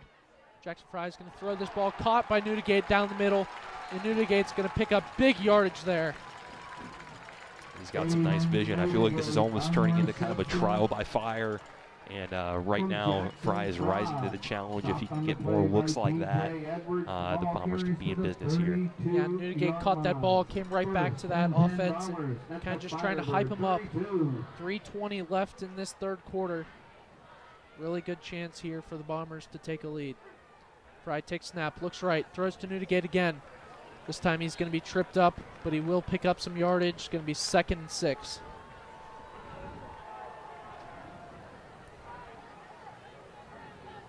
Newdigate on the reception takes Looks like it they're to going the to give him second and 7. line. Second and 7. Right there, 2 really good catches from Newdigate, getting big yardage for the Bombers. That's exactly what you need. Ethan Cole has run off the field. It's back with Aiden Graham. And I feel like he's just the right man for a situation like this. Yeah, Stegauer lined up to Fry's left. Fry sends Stegauer in motion. Fry takes the snap, hard pressure, and he's going to go down right away by number 33 West. That is Andrew Fryer. Andrew Fryer on the blitz. Credited with the tackle. It's going to be 3rd and 12 now. And about 12. Just over 2 minutes left to go in this third quarter. Yeah, Fryer read that one from the beginning. Yeah, Fryer kind of lined up on the edge there and just went around that entire Bomber offensive line.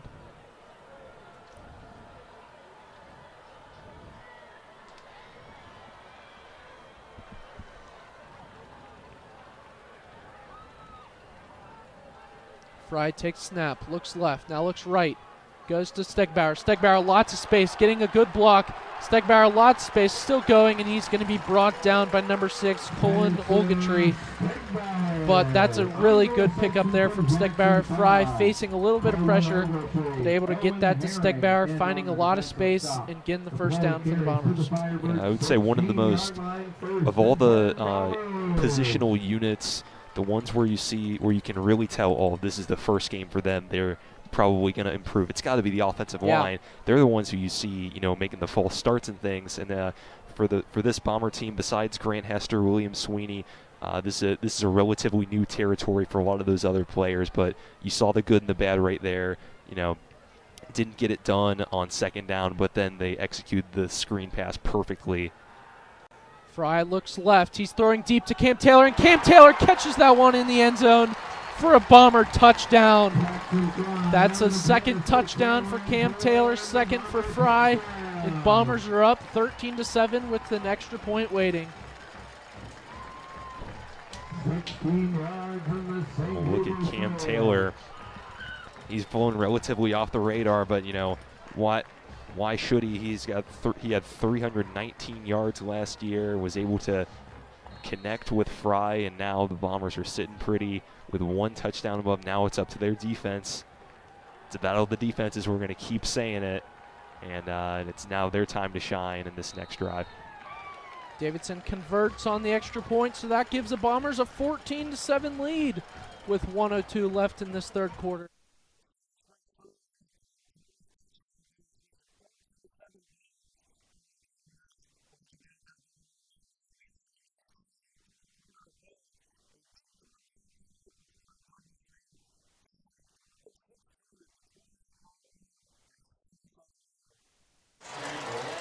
Titans going to go for it here? You have to, I think. Well, Devlin gets the first down, and there's more change. Down 20. Clock's not on your favor or in your favor. 15-yard down for the Broncos on the 29-yard Things are going pretty smoothly right now. I don't know. Looks like they're going to bring out the kicking. Was number 4. They Punter. in dire straits right now. Need to keep the Braves for sure out of the end zone. But boy, It's easy to armchair from up here. I don't know what you do. But North College Hill is going to take their first timeout. Frederick Douglass will keep the offense on the field. We'll step aside, back to Roger Bacon in 30 seconds. Devlin Daniel and Evan Riggs, and there's Evan Riggs. And Riggs dives forward with another first down for the Braves.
By those guys, even if you tackle them, that's going to take its toll on you. Yeah, right now everything's just going downhill on Roger Bacon.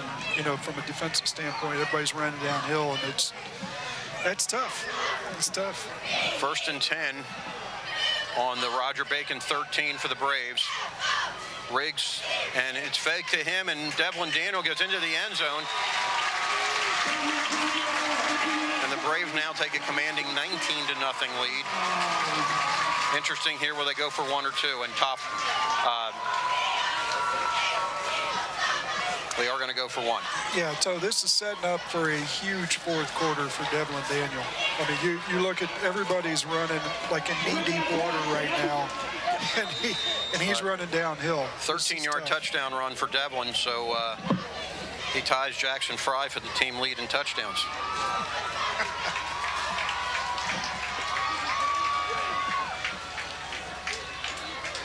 Drew Seenan, and it is good, and the Braves up 20-0 with 2:58 left.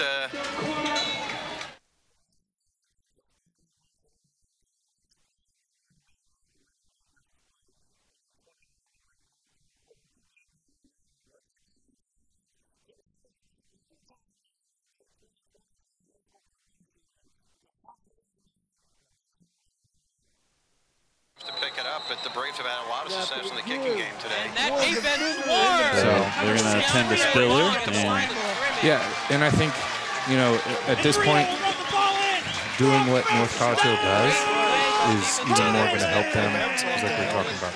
They ran the ball really well tonight. Offensive line coach Josh Ellis It'll be 1st and 10. played some arena ball, professional arena ball, so he's got his guys doing the right thing, and it's going to go to their favor. Keep on running the clock. It's going to make it add more pressure to the Titans. So, again, they get to stay with their bread and butter here. Almost every kick today that Seenan has done The old saying, dance with the one that brought you. I'm sticking with the run game. It's worked real well all night. both teams huddle around their coach as they attend to running back. Looks like it might just be a cramp. I'll give him a whole yard. So, covered 11 yards. So a half yard for Evan Riggs. It's like they're George Vollmer giving coming into the Mr. game. Spiller a good calf massage there to get that cramp out. Last year, the offense couldn't get anything going, and you know, Bryshon Brown wasn't completing passes. He was throwing a lot of incompletions. You know, now he's struggling here in this third quarter, and then if they're at risk of losing the lead. When here come the Warriors punting you on 4th and 13, they're going to have to get off a respectable punt. Jacal Dubois could not haul that ball in.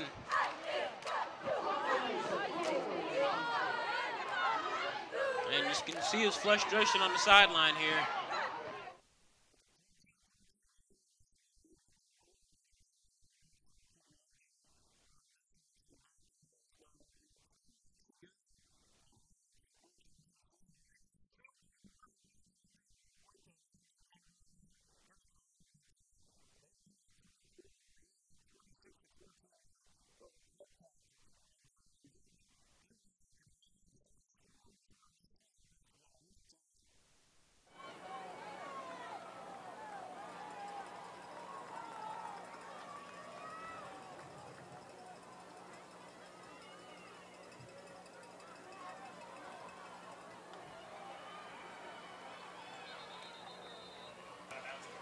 Rio Littmer was running the bounds to the 50-yard line. There's a gain of 2 on the play. That'll make it 4th and 3 midfield for the Birds.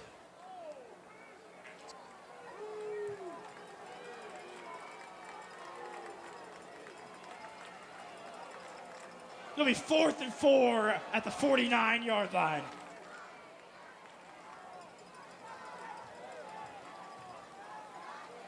Number 13, Cale Harris, has come out in punt formation. Back deep, number 13, Timeout. Jeremiah Frederick Turner. Douglass, their first timeout of the half.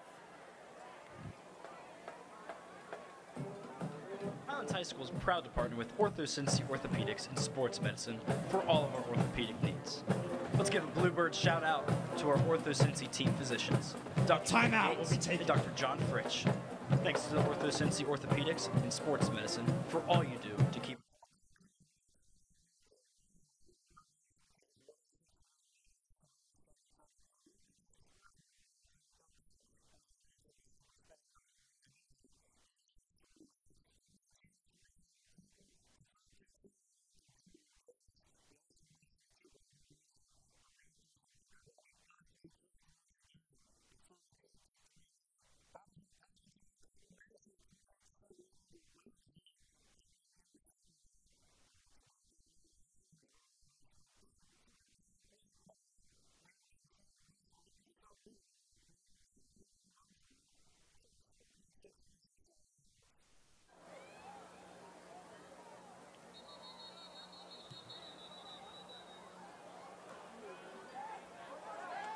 There's a flag on the play.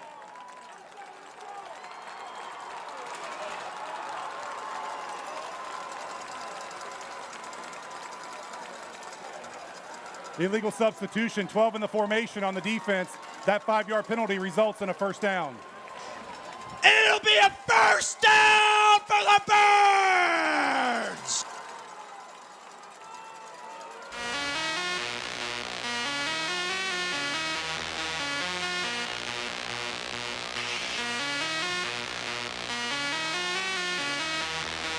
It'll be 1st and 10 at the Broncos 46 for the Birds with over a minute remaining in the Please final reset of the game game. clock to 1 minute, 6 seconds. 1:06.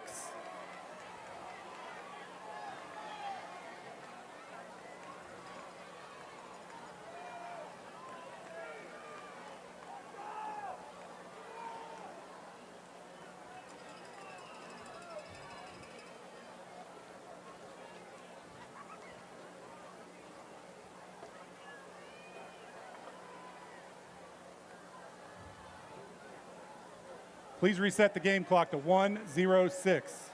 1:06.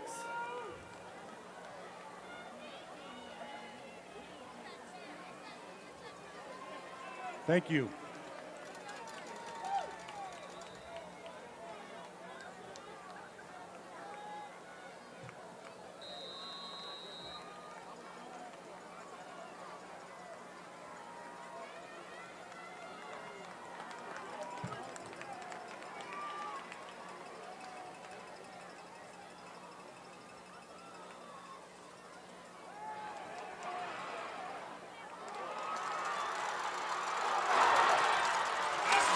Limmer's pass is complete to number 1, Gabe Williams.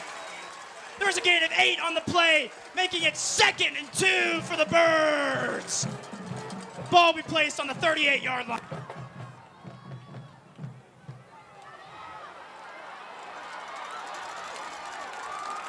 Cale Harris on the run, and that'll be good for a first down, Island! Timeout. 14 Highlands, yards their on the first catch timeout. and carry. It is now 1st and 10 at the 24. At Kroger, you never compromise. You get up high quality like bread baked in store and down low prices everywhere you turn. Up high quality that's guaranteed fresh and down low prices on over 1,000 items. With quality and savings that keep adding up, hand it to Kroger shoppers. You never compromise. Kroger. Fresh for everyone.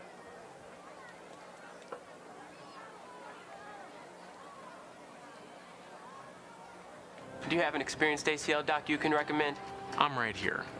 Can you tailor treatment to me? I'm right here. Is it possible to get medical advice in the middle of the night? I'm right here. At St. Elizabeth, we provide a faithful commitment to the community, innovative treatments, and unsurpassed advancements in care. We understand you have questions, and at St. Elizabeth, we personalize care with answers you need.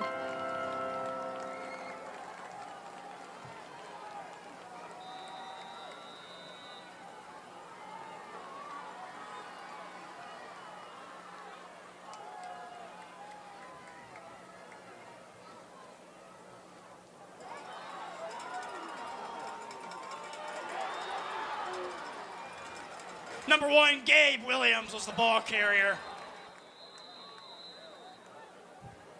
Timeout. Highlands, their second timeout of the half.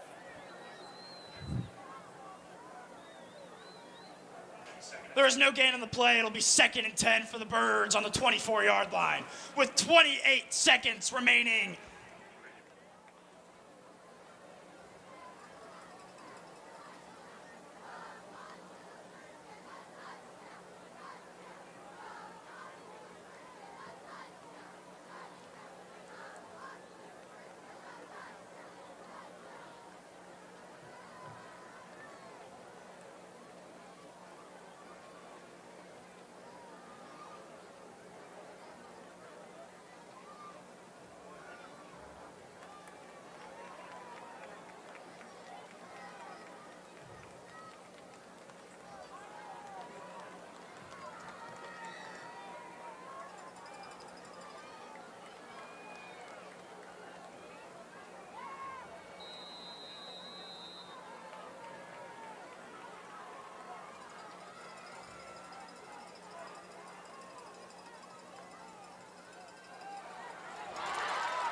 Littmer's pass to number 13, Cale Harris, is complete, and there is a flag on the play!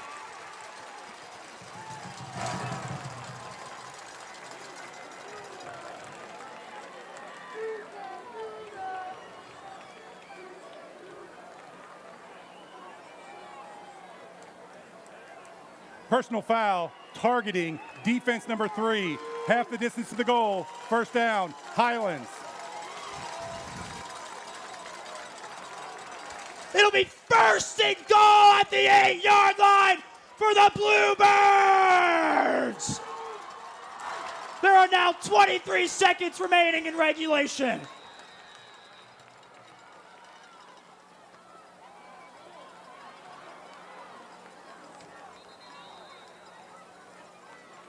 Number 5, Aiden Duncan was the ball carrier.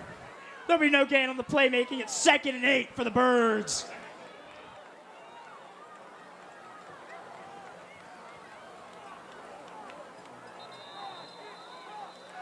Timeout. Highlands, their third and final timeout.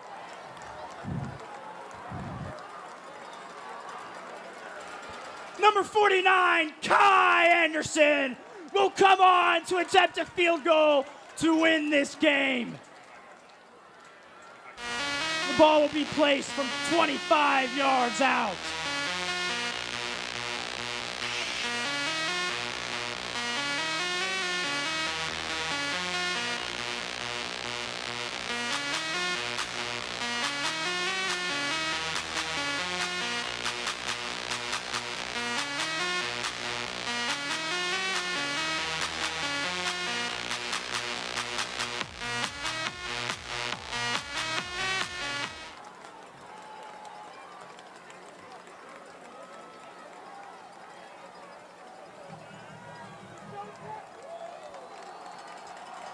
Number 49, Kai Anderson for the kick. Holding the ball will be number 22, Tayden Lorenzen. Timeout. Douglas, their second timeout of the half. There's a timeout on the play.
Anderson's kick will be blocked. And that will end regulation, bringing the game into overtime at tied 7-7. This is the end of the fourth quarter. Timekeeper, please put 3 minutes on the clock. Thank you.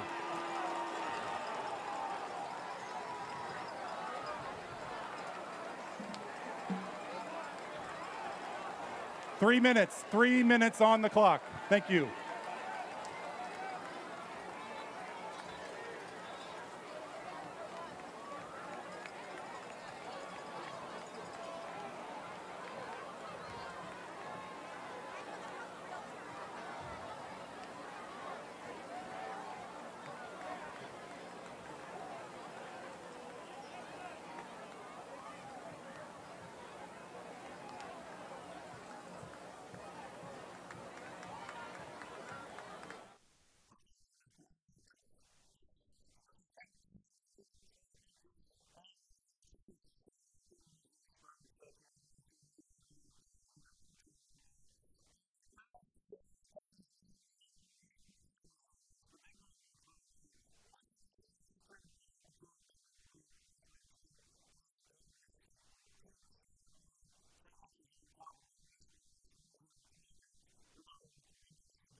Call it on the Firebirds, so Tumble not going to be too happy with that one after taking a timeout. Yeah, that makes the Bombers 2nd and 4. That makes things infinitely easier for the Bombers. Yeah, and obviously Tumbleton takes that timeout, only has 2 more to go, and Bombers facing 2nd and 4.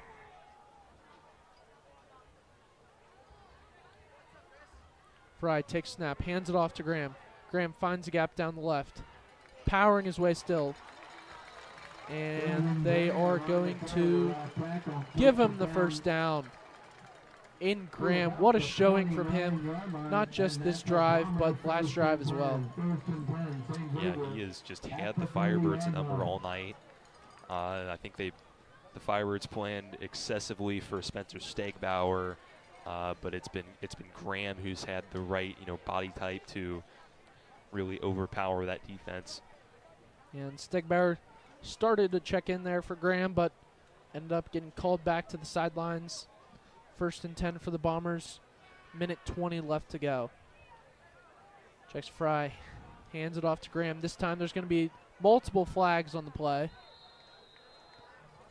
Edwards, the first to arrive. And Graham is stopped there almost immediately. Looks like it'll be a holding called on the St. Xavier Bombers. So it's going to be 1st and 15 for the Bombers. Not ideal, but with 10 minutes. Unless Tombolin could decline this penalty. That's true. And make it 2nd and 12. Looks like that is what he's going to opt for here. Obviously only has those 2 timeouts with 1:10 left.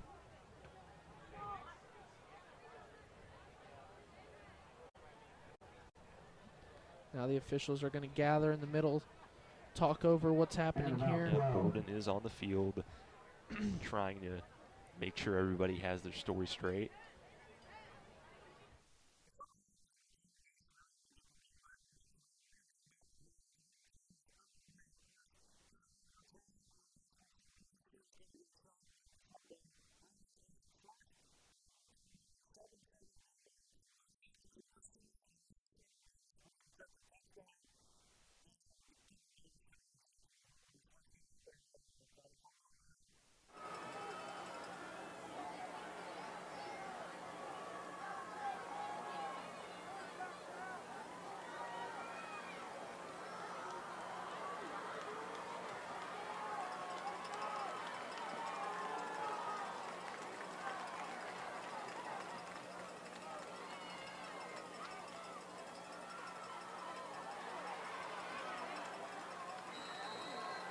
Gabe Williams, the ball carrier up the middle.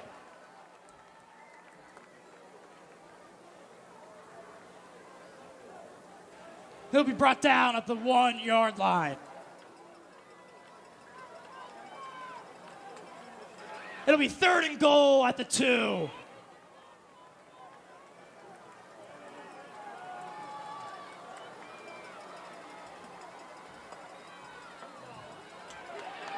Touchdown, Highlands! And Jaden Lorenzen will bring it in for 2 yards, bringing the score 13-7 for the Birds.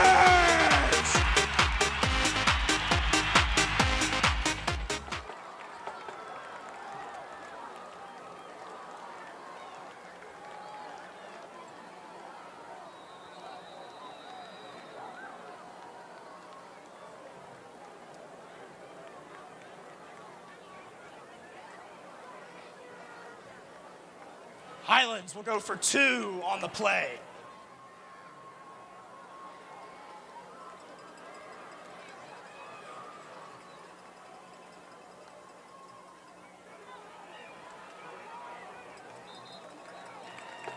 Isaac Neiman will be brought down short of the goal line. That makes the 2-point attempt unsuccessful.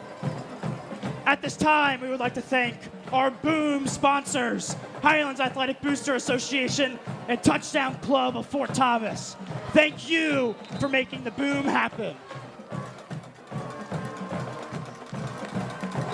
It'll now be 1st and goal for Frederick Douglass at the 10.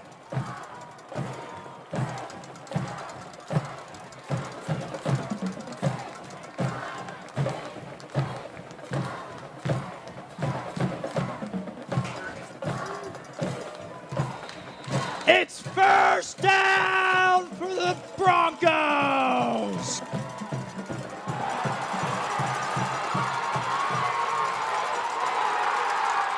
And the ball is fumbled.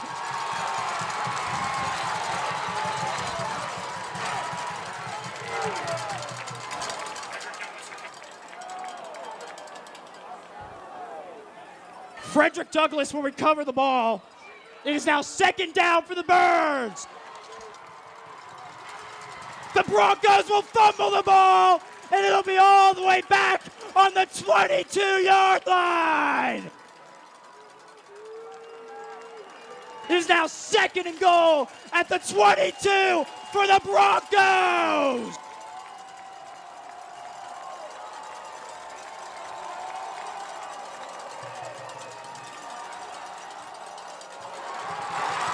Ross's pass will be incomplete to number 6, to Kari Talbert.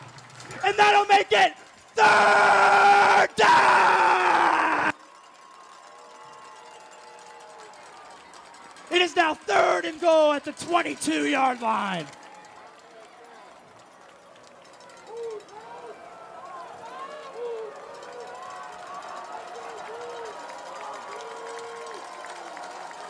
At the 22-yard line, it's 3rd down!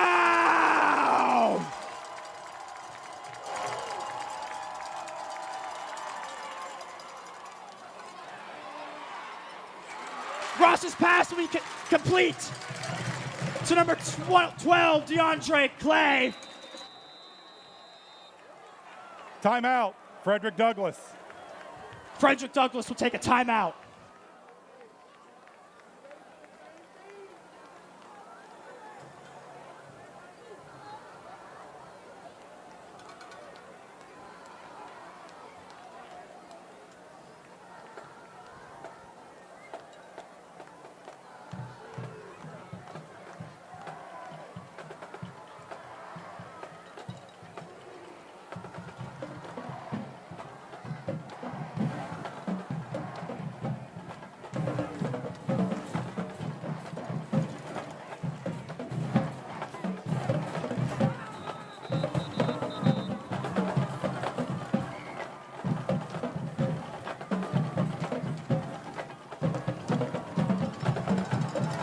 From the 10-yard line, it's 4th and goal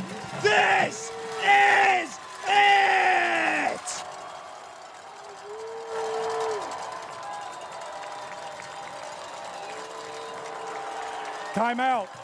Highlands. Timeout.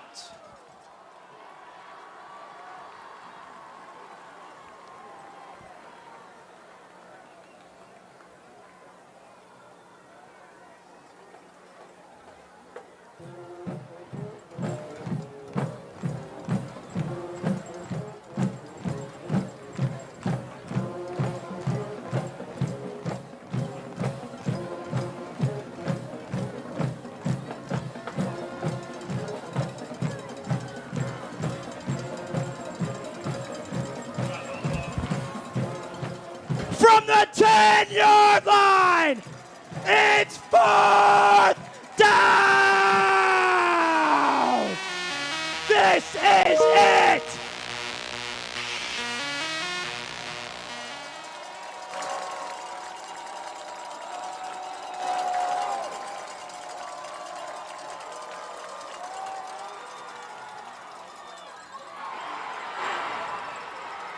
Touchdown, Frederick Douglass. On a 10-yard pass play to number 2, Terry Kaysen.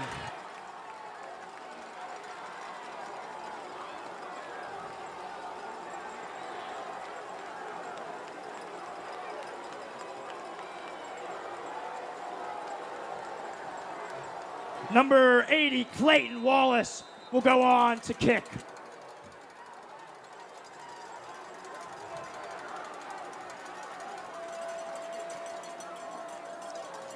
Number 80, Clayton Wallace, will attempt the extra point.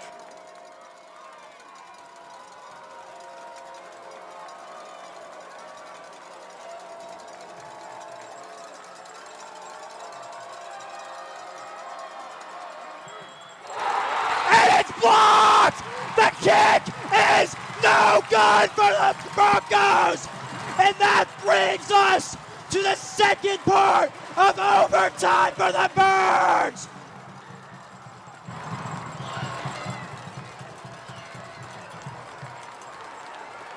To begin the second overtime period, Highlands has chosen to go on defense first. Frederick Douglass has elected to play on this end of the field. It'll be Frederick Douglass ball, 1st and goal.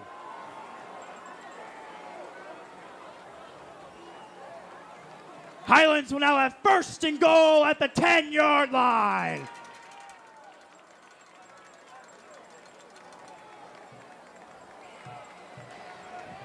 Pardon me, it'll now be Frederick Douglass, 1st and 10 at the 10-yard line.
Number 22, Carter Ross, was the ball carrier.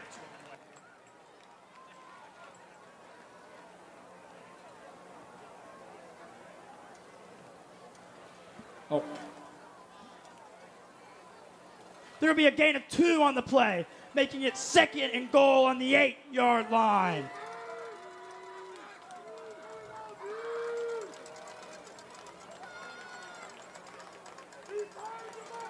It's 2nd down.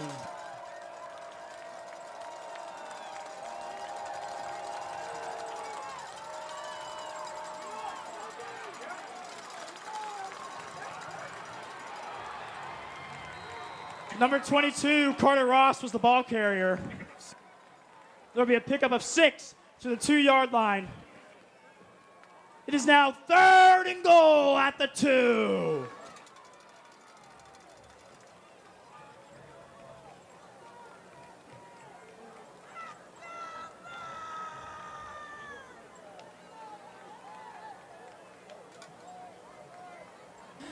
From the 2-yard line, it's 3rd down!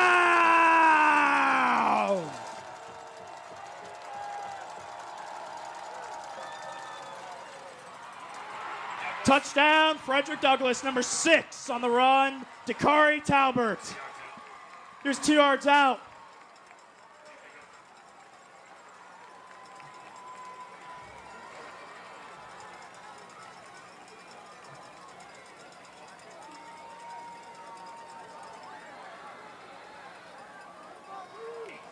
On the kick, number 80, Clayton Wallace.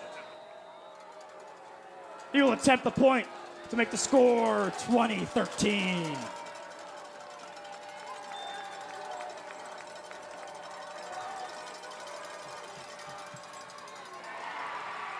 And Wallace's kick is good for the extra point. The Broncos now lead 20-13.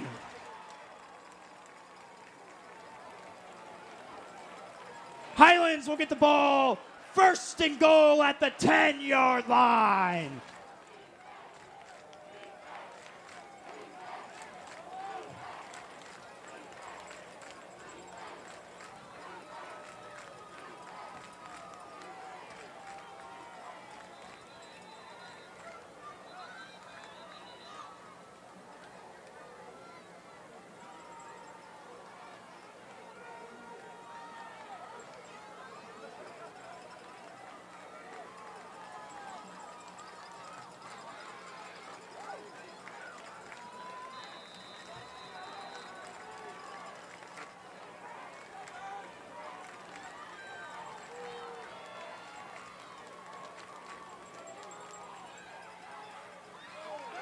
Littner's pass was complete to number 13, Cale Harris.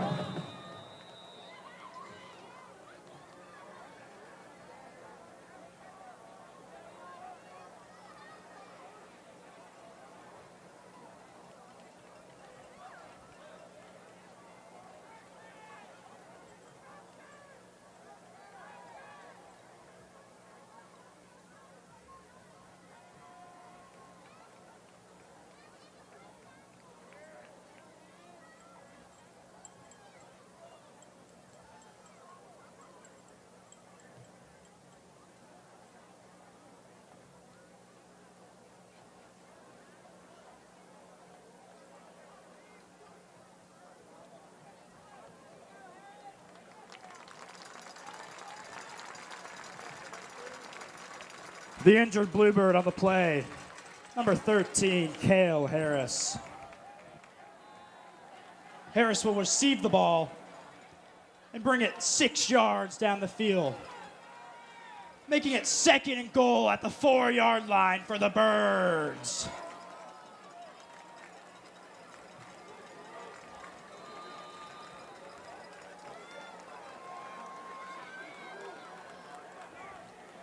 Timeout, Frederick Douglass.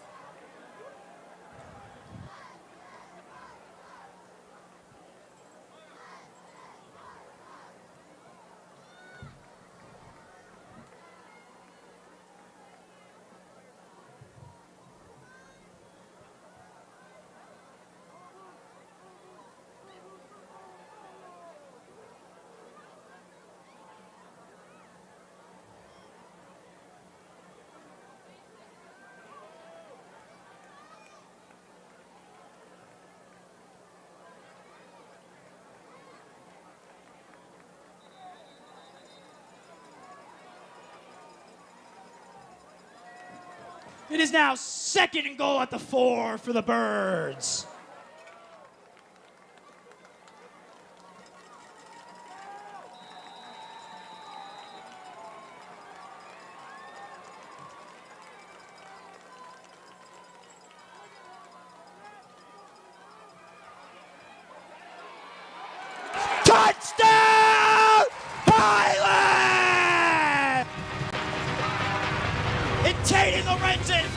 bringing in 4 yards for the extra 6 points on the board.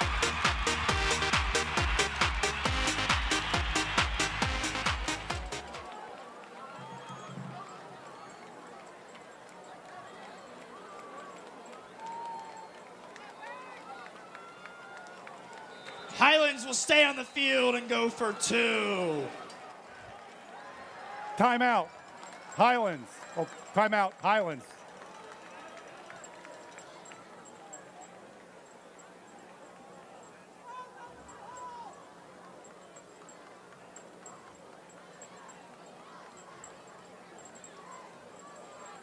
At this time, we would like to thank our Highlands Boom sponsors, Highlands Athletic Boosters Association and Touchdown Club of Fort Thomas. Thank you for all that you do in allowing the boom to happen.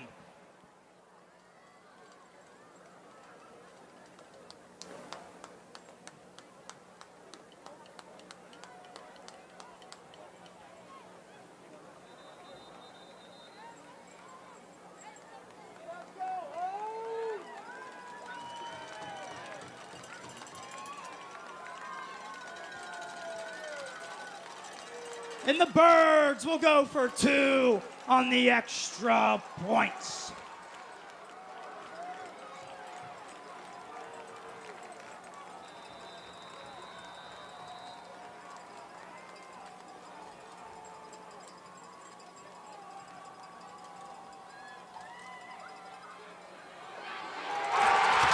And the extra points are good, and the Birds will win this football game! The final score, 21-20, Highlands!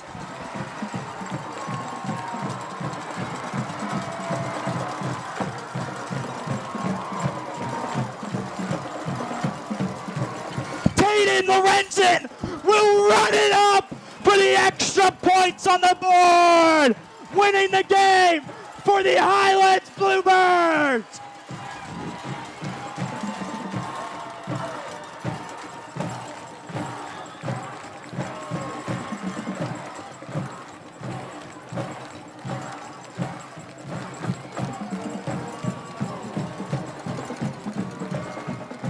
The final score of the game, 21-20 for the Birds on their first game of the 2025 season.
And this has to be defense. This can't be that cute strategy stuff where, we'll let these guys score so we still have time to, no. Can't do that. This offense isn't playing well enough for you to play to score. Thank you. You got to play to win.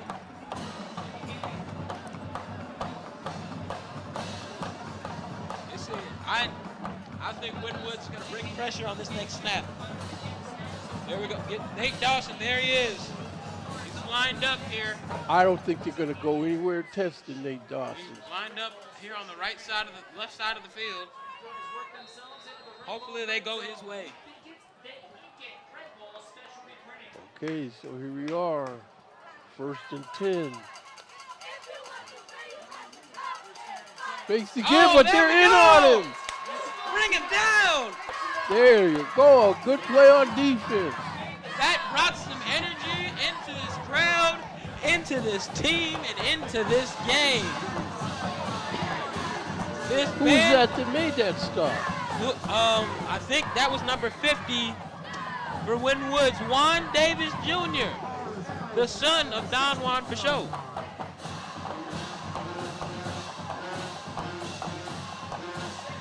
And this band is loud, this crowd's alive, and this game is on. 2nd and 16.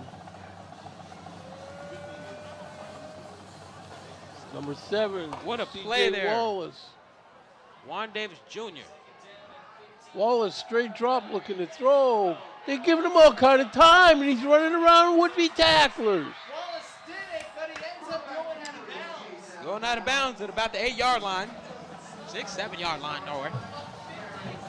But Third down and 8. And this stadium's about to start shaking. 150 left to go in regulation. 150 on the clock. Tie game.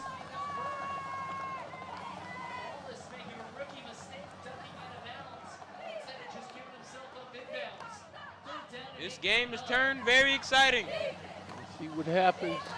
And this stadium is surprisingly not shaking. That's because the Warrior fans are Warrior fans are a little nervous. Nervous, that's right. And rightfully so.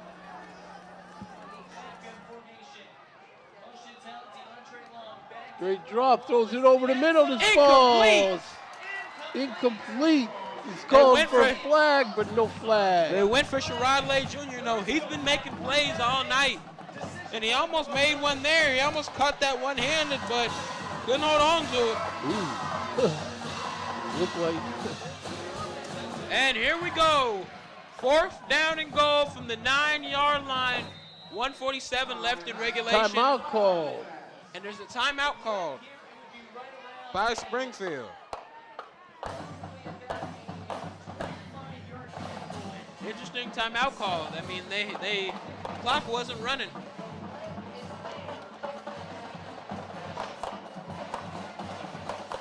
Well, what do you think they're going to come up with on these plays? Well, I mean, their quarterback has a special running ability. I think they're going to maybe come out with a bootleg because that run game is strong. They could come out with a play action, fake this Winwood's defense out. I mean, they've already worn them out. They're clearly tired, so we'll see what they do here. But if I were them, I'd use that running ability to my advantage. You know, maybe get a bootleg play action pass, have them roll out to the right, and, you know, get Sherrod Lay Jr. involved in it. Have him go on a crossing route, running with the quarterback. That's a touchdown. I don't want that to happen, but that's what I do. Oh, no, they're going for a field goal. Oh, they're going for a field goal Watch here. for that fake. We had that fake earlier. 26-yard field goal here for Springdale to take the lead. Well, and there we go. This stadium's shaking. Our camera's shaking. The hold Oh, is not down. And it's recovered by Winton Woods. Warriors Winton recover Woods that recovers the fumble snap. football.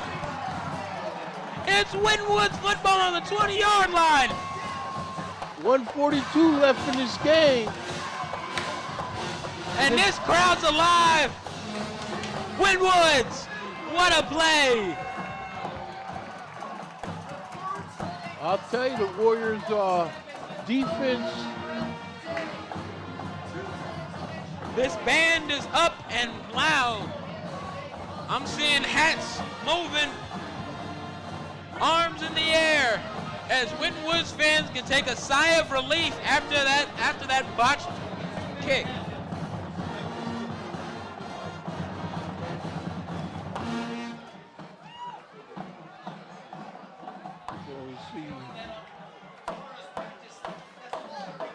Straight drop, looking to throw this ball. Wide open. Ball caught. Run. Go. Into territory. Oh, gets down to the 30-yard Down line. to the 30-yard line. 1:32 left in the game. Terrell Burton. Winwood's running, hurry up. Winwood's moving quickly to the line of scrimmage. They don't have to go. They have 2 timeouts and a minute and 30 left. They can Clock slow it down a moving. little bit, let the offense catch the breath. 1:23 now that the clock's moving. Warriors trying to get it figured out. They're in field. They're 150. They're not in field goal range yet. They're getting close. I saw the kicker make us some 37-yard field goals earlier. I'd rather cross the goal line and split the uprights. Straight drop. Go ahead, we get go. what you can get, Run. run. Oh! Johnny caught. Johnny He's still Travis. out of feet. Down to the 7-yard line. Johnny Travis going down at the 6-7-yard line. 54.5 seconds left in this contest. And Witten Woods will call a timeout. What a play there. He made him think he was going to run, then checked it down to a wide open Johnny Travis. Look at this. Steps up in the pocket, rolls out to his left, then throws right open to a wide open Johnny Travis, who breaks a tackle, keeps going all the way to the 6-7-yard line. Here we are, 1st and 9. Actually 1st and goal, so handoff. They'll hand it off. Steps around the guy, muscles his You're way. trying to push him. They close can't. to the 3-yard line. Good play there. Clock by moving, 44 seconds. Zephaniah Smith, and They the clock stop it. stops. Springfield timeout, it looks like. Well, we got ourselves a barn burner tonight.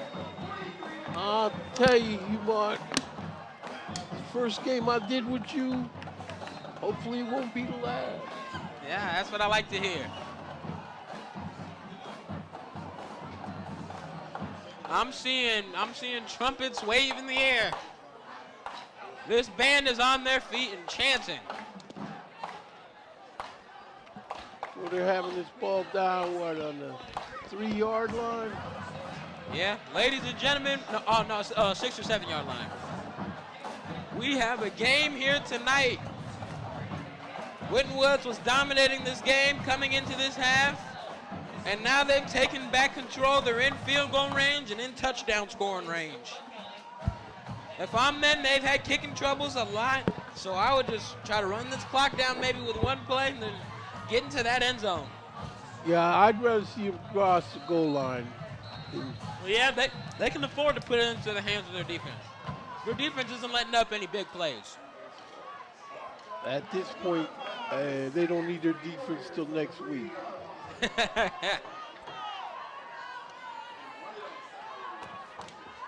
So here we are, 43.5 seconds I just left. saw Coach Murphy give a thumbs up. Bryson Brown, man in motion. Brown gives it off, and he is stuffed. All right, he'll get tackled. Tackled by number 1, Jameer Daniels, the junior linebacker. Clock for is moving, Springfield. 32 seconds. Yeah, that clock Unless moved they down. have a timeout, somebody better get They got 2 get to timeouts left. stepping. Well, why are they letting this clock run down? 25.6 seconds. Warriors have 2 timeouts. Springfield has none. See, this is where I just take Brown. If we're going to go to states this year, we need to be able to run it in from here.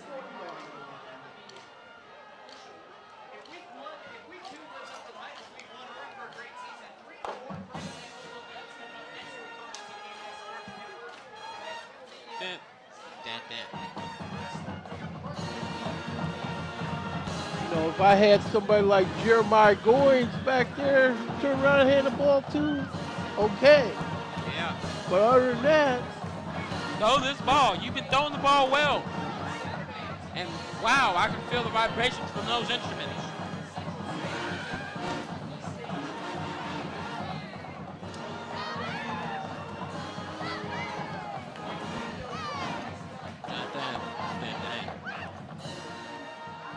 that was a little offbeat there.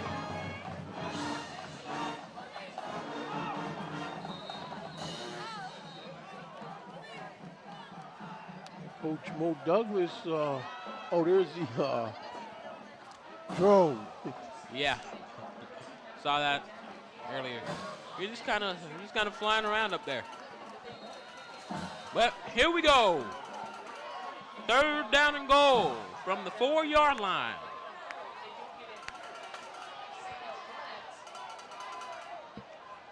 They got Diaby in the backfield, and they'll hand it off to him. There they go, hand it off, and they're all over it, but he's going to make the touchdown! Win Woods! Touchdown Warriors!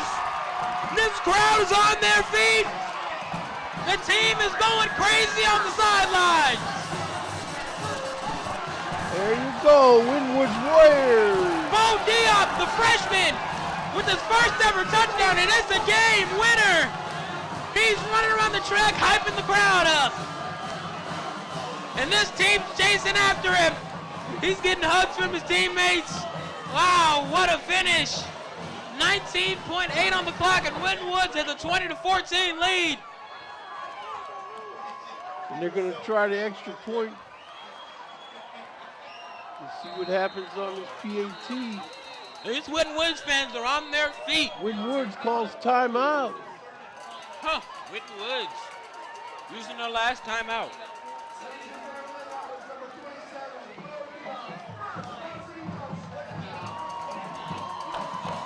So 27, Bo Diop, he may have made a name for himself with the Warrior Nation tonight. The freshman running back. So why he deserves a spot on this varsity team.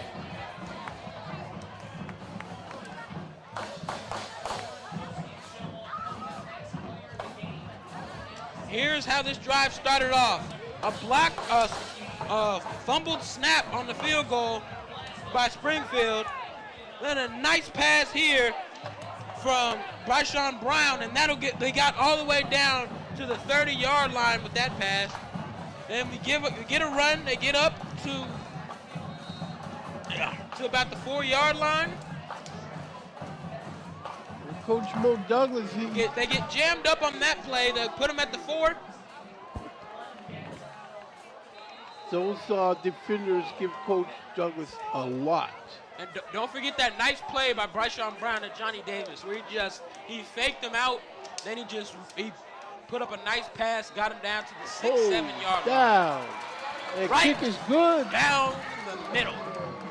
So with 19.8 seconds left to go in this game, we have a score of your Winton Woods Warriors 21 and the visiting Springfield Wildcats 14.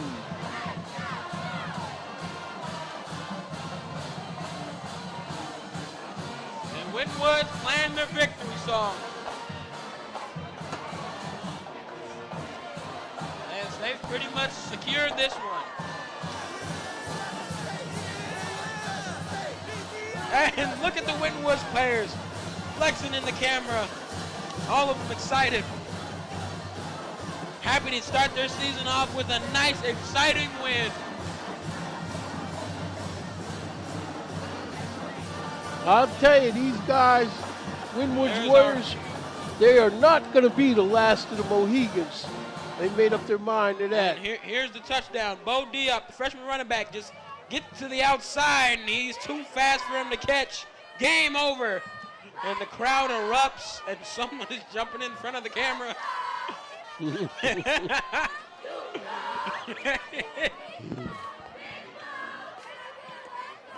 Must have had some kind of power outage around here because the scoreboard isn't lit. None of the lights are lit. They went off. Yeah, they've been off for a while, but because I can recall at halftime seeing Jeff Merrill up here looking at something that involved the scoreboard. Oh well, here come the Warriors to kick this thing off, and there it is. It'll be a squib kick. Picked up at the 23. And he'll get swarmed up around the 36-yard line. 14.5 seconds left to go in this. I think that Winwoods has this game secured, but I don't think there's a chance this Winwoods defense gives up a touchdown now. They'll be running a lot in practice if they do. Yeah. A lot. Well, defensive coordinator Carlton Gray, I'm sure he's going to see to it that these guys stand in all the gaps.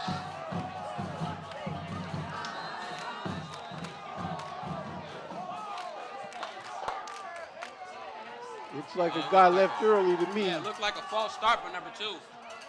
Out of bounds. But the refs don't see it. You know, sounds about right. I can tell you're going to get in trouble with these refs.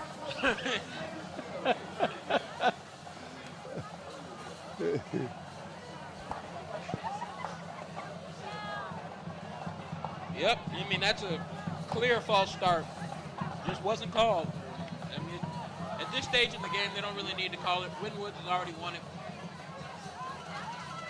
9.6 in the game, and Nate Dawson is screaming at the defense. Rolling out. Got him broke loose from the pocket. This pass. Oh, they went Nate Dawson's way for the first time. They're calling it complete. What?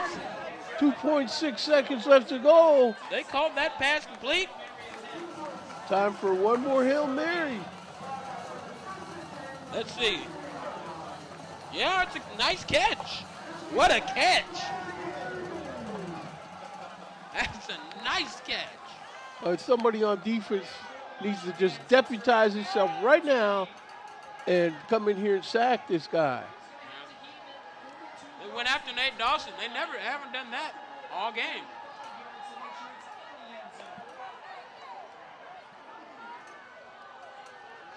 Here we are. Here we go. Final play of the game. They've got an opportunity. Oh, here they are in get on through. him. They're pressuring. And what are you doing? You check it down. Oh, he fumbled the ball. Oh, fumble on the ground. Still on the ground. And Winwoods Looks like the recovers Warriors it. on it. And that's a Winwoods Warriors win. I just saw a hat flying there. There we have it. First game of the season from Frederick Stadium.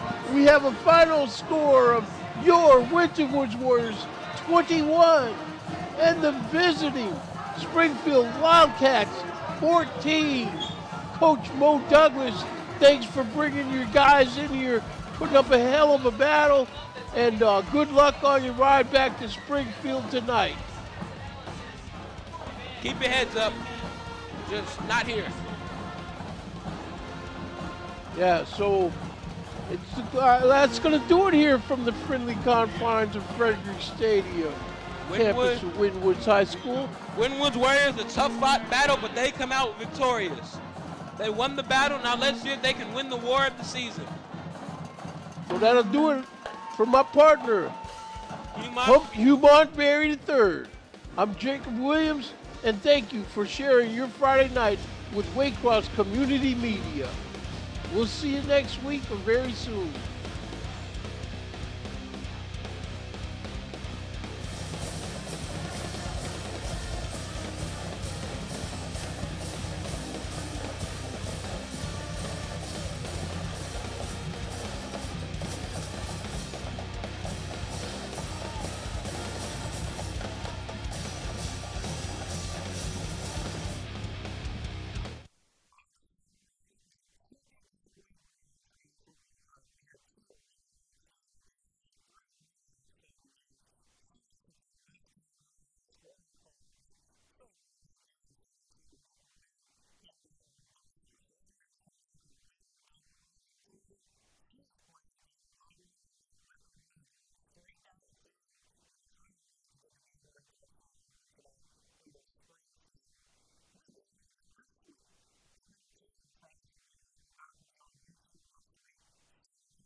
You know, it is what it is, and I'm glad their coach is doing a good job, but our kids had a really big chip on their shoulder.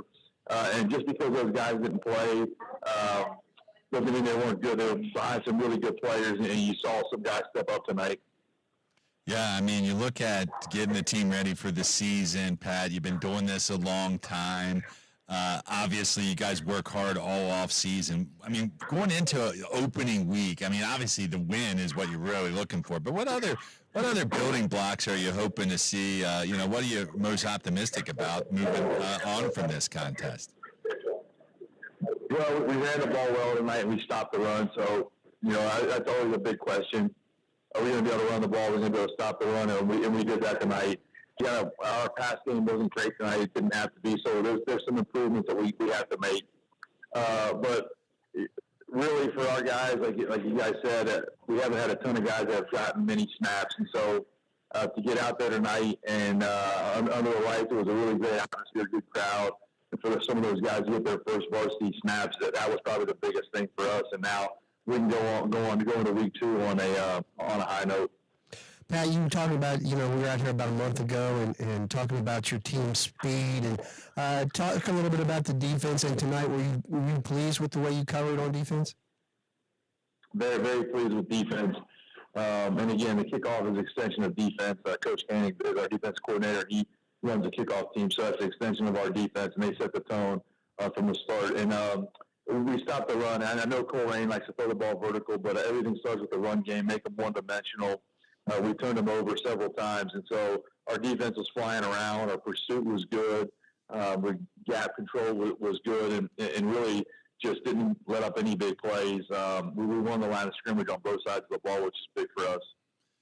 Well, up next, a road trip to Northmont. We know you. Hey, we wish you the best of luck next week and rest of the season. We hope to catch up with you for sure later on here on the program. Pat, have a great rest of your Friday night, and congrats on Week 1's victory. Thank you, guys. Appreciate everything you guys do. Thanks, Pat. Talk to you soon. All right. All right, there you bye-bye. have it. LaSalle off to a 1-0 start. Just resetting for those coming in to the action now. Some of the scores inside of the GCL South tonight. A game heard here on these very airwaves. St. Xavier takes care of Lakota West 14-7. Elder, they took down Mount Zion Prep 34-0 in that one. And, of course, LaSalle, we mentioned, takes care of Coleraine. Princeton Moeller, that's the big game tomorrow night. Shu, we'll talk about that one a little later. But I think you brought up the point here. 3 GCL wins out of the South GCL South tonight, and between them just 7 points allowed. Yeah, that's pretty impressive, Dan. And, we'll talk here with Coach Specht here in a little bit, hopefully. But, yeah, I mean, all the way around, just great defensive performance. I came into this night thinking that Coleraine was going to pull the upset, and what LaSalle did tonight with so many young kids like Pat said, getting their first snaps at the varsity level. Very impressive job by LaSalle.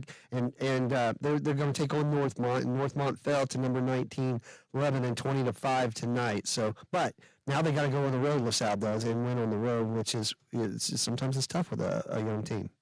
No doubt about it. Well, let's get out to that undergroundsportshop.com scoreboard at tristatefootball.com/scores. Let's go over to the GMC, Shu. We got some finals there, including Kings taking care of business 44-7 over Sycamore.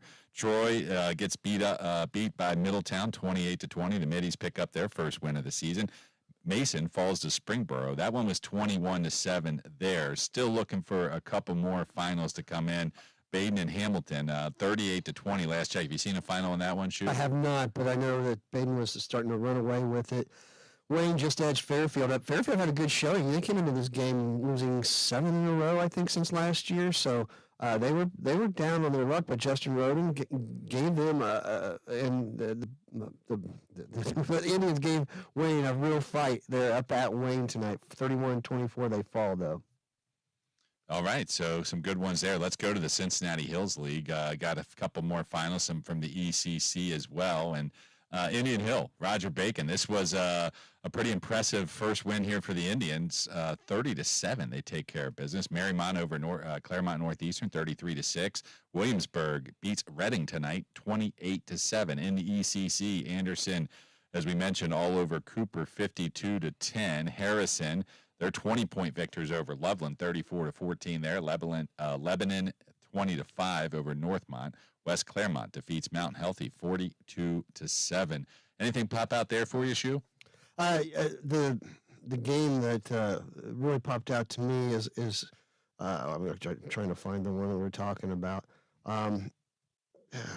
I can't remember. I was looking for it. Well, that's all right. We got plenty more to get to. Yeah, so. I was lost the one in my head. West Claremont's a team. I know Mount Healthy's not coming out to it, but 42-7. I know that's a team that's on our Blitz 5 tour and one that you think has a lot of potential this season. They do. They got a couple of transfers in. The small school all-state transfers. Get Vontae Callaway from Batavia, a senior defensive lineman who was an all-stater in Division III last year.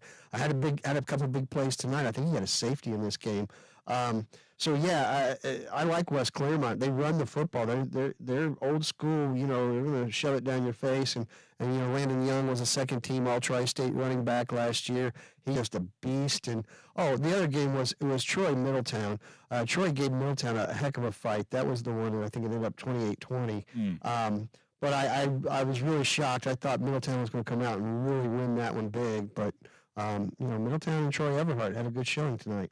Very impressive. I'll tell you a game that I was following on X there for a little bit, Shu, was that Wyoming-Ross game. Ross built up an early lead here, 21-7. Wyoming comes back, wins this game, 24-21.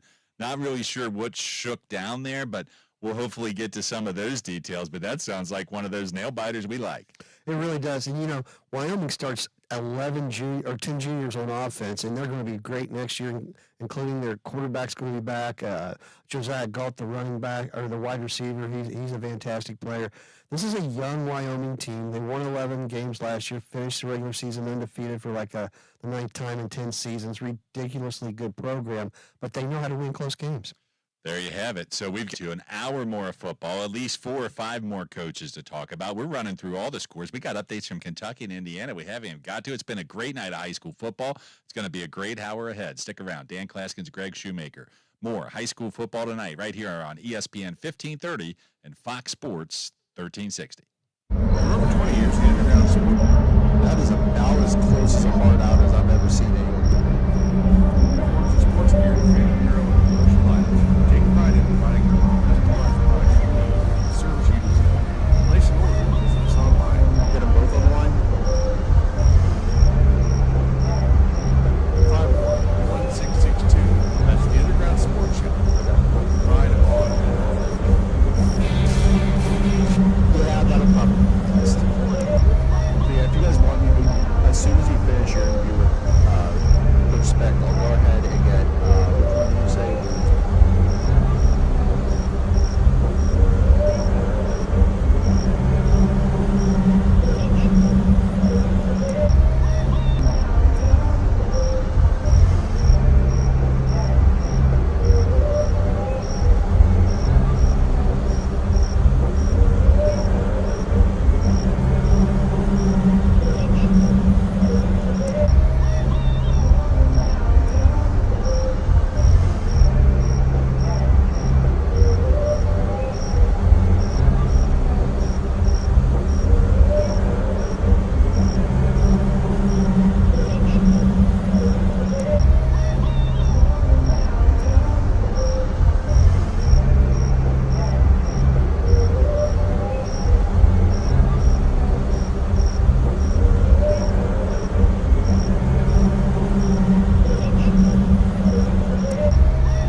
We're back here with you until 11 o'clock, getting you caught up on all the latest scores and headlines around the high school gridiron here on ESPN 1530, Fox Sports 1360. Our producer, Joe Waddell, behind the glass, working hard. And let's get right out to the phone lines right now. We're going to talk to winning coach Steve Specht of the St. Xavier Bombers. They took care of business tonight in our Blitz 5 game of the week, 14-7, taking down Lakota West. And here to talk about it with us now, Coach.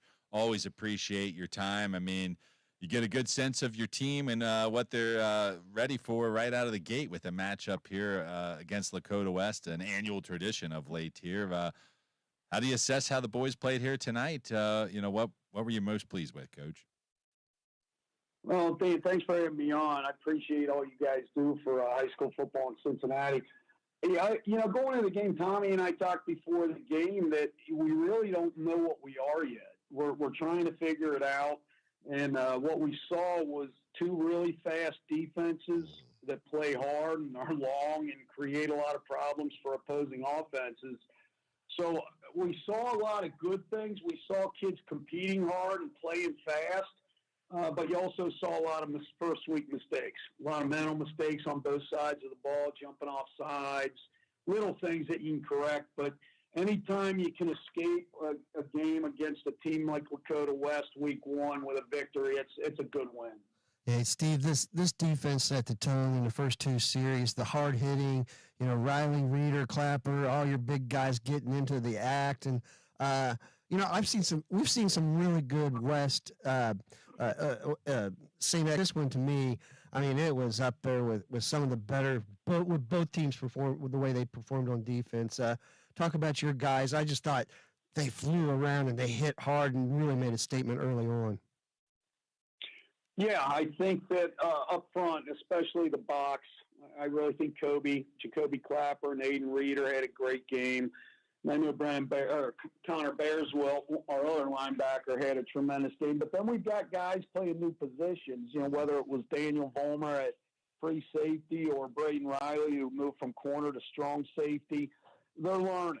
And, man, they're fast and they're long. And we took two offensive guys, two receivers from last year's team, Jake Britt and Alex Walker, moved to the corner. So what you saw tonight was a group of kids that are incredibly athletic, really fast, but they're learning. And they got better tonight real fast. But, when you're as good as we played up front tonight, that gives you some time on your back end to improve. Steve, obviously, two great defenses, as you mentioned. Looking at the quarterback play, Greg and I were still at the game when Jackson Fry connected with his first touchdown there, and to Cam Taylor. Pretty nice play at 31 yards, and then obviously those two connected again in the third quarter. But the numbers may not be great, but when you're only getting 2.8 yards per carry on the ground, any production in the passing game is impressive. What'd you like what you saw in pockets here tonight with the passing game? Well, I thought he weathered the storm, I think is the best way to put it. Jackson gets better every week, but he's a kid that's learning a foreign language. He played in a wing T offense last couple years. So he's learning how to play a pro-style offense. He's learning how to check protections, and he's learning how to read coverages. But I really liked the way he weathered the storm in the first half because he was getting pressured from just about every angle possible. Halftime, we made a few adjustments. I thought our offensive line played much better in the second half, and I think he calmed down a little bit, Jackson. And he's just going to get a team like Lakota West week one exposes things quickly. And the best thing about it is you learn what you have to get better at real fast. So we'll work on it. Like I said, we're excited about getting away with the win, but there's a lot to work on because they exposed an awful lot tonight.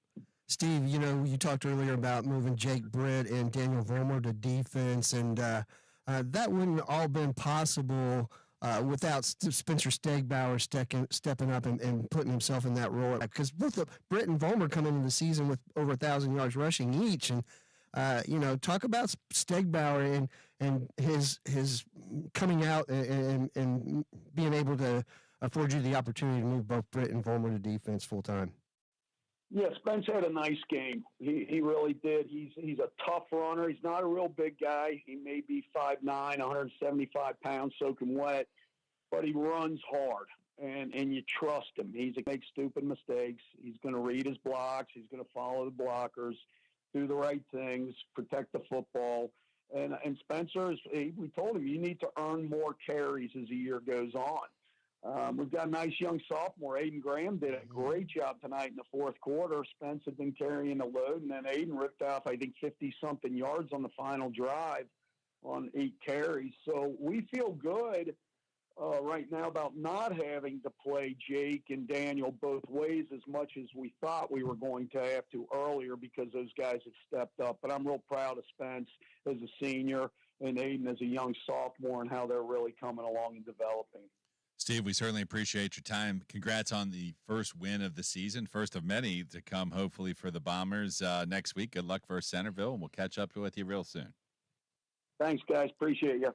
All right. Steve Speck, the head coach of St. Xavier. They're off to a 1-0 start with 3 here versus Lakota West. Greg, it's time to move over to the Kentucky side of things. Let's do it. Let's go to that Underground Sports Shop scoreboard. Update you on some scores here while we wait for our next coach. In case you missed some of them earlier, we already gave you. Cov Cath falls at home to Ryle, 26-20 there. So that one is in the books. Ludlow, losers at versus Newport, 47-7. The Wildcats looking good. St. Henry, in their first ever football game, the program starting their first varsity game, they fall to Holy Cross, 47-0. We'll talk more about that one later, Shu. Madison Central handing Connor a 43-0 victory, or defeat, I should say. The Cougars dropping a big one there. And Greg, I mean, Connor, this is going to be a season dedicated to their fallen head coach, Dave Trosper. Obviously, Kyle's ready. One of the tragic stories of the off. Noel Rash coming in there, really looking forward to hoping that those 2 kids have some better days ahead. But nonetheless, they fall there tonight, 43-0. We'll talk more about all these games, but right now we want to get out to our next guest here as we're talking Kentucky football. Tonight it was Lloyd taking care of business in a big way, 47-14, taking down Newcat to open up their 2025 campaign. And we definitely now to talk with the head coach of Lloyd, Kyle Niederman, joining us here on ESPN 1530 and Fox Sports 1360. Kyle, congrats on this big and impressive Week 1 victory. Thank you. Greatly appreciate it. Very proud of our boys. Very proud of our program. Happy for them. Happy for our coaches. Happy for the community. Also want to give full credit to Newcastle. They got a great program. So class act guys over there.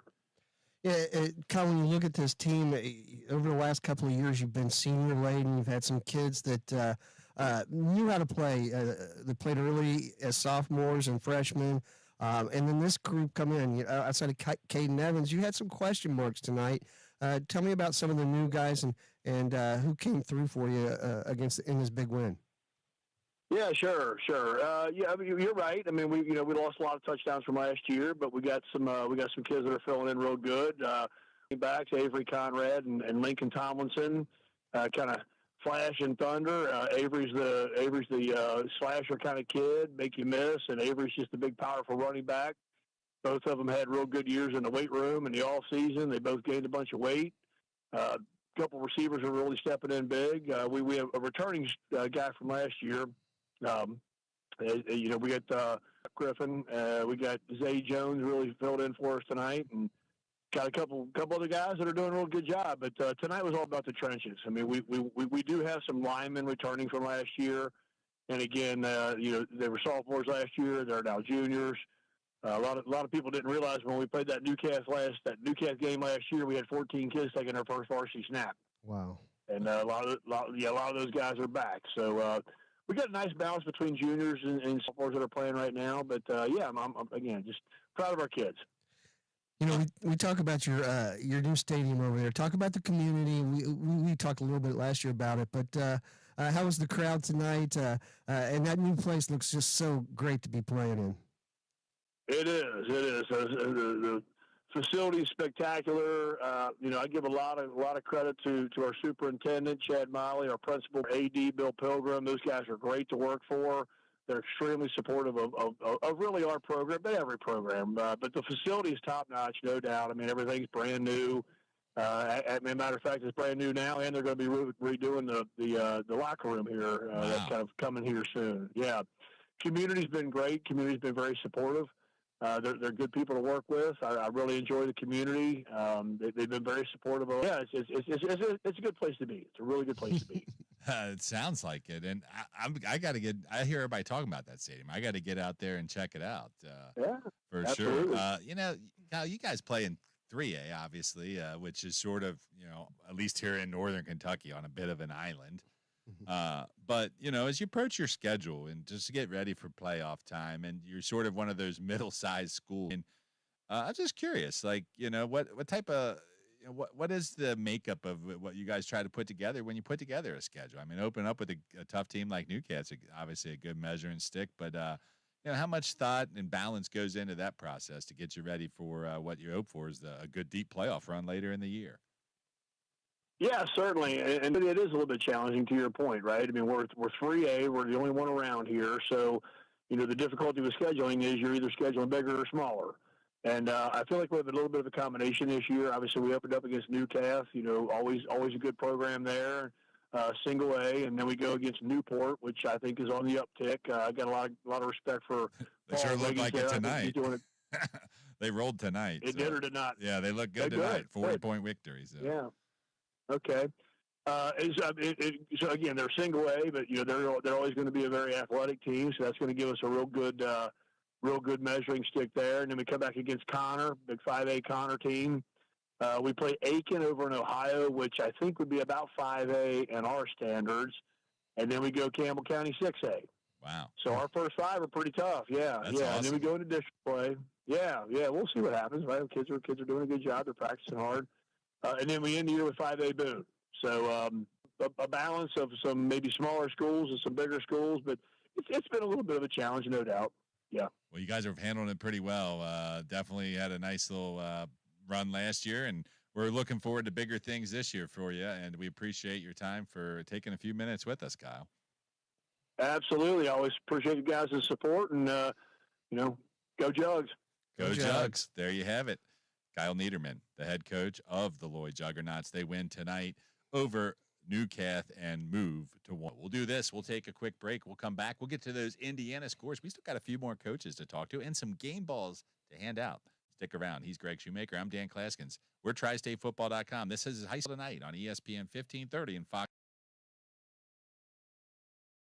Sports 1360. We've been doing our own thing for more than 50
Stand by.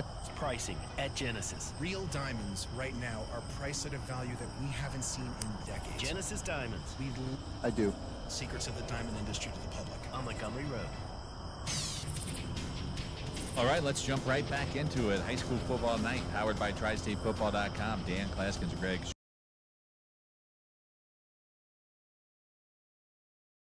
Shoemaker rolling with you till 11 p.m. East on ESPN 1530, Fox Sports 1360, getting you caught up on all the scores out there around the area. It's time to go and check some things out over in Indiana, where it was East Central at Lawrenceburg, and the Trojans come up with a big 33-12 win over the Tigers. And all of our Lawrenceburg scores here brought to you by Kelsey Truck Country on Route 50 and 275 in Lawrenceburg. Greater Cincinnati's fastest-growing full-service dealer in the Tri-States. #1 Chevy lease dealer, all because of your family. Believe in ours. From our family to yours, KelseyChev.com.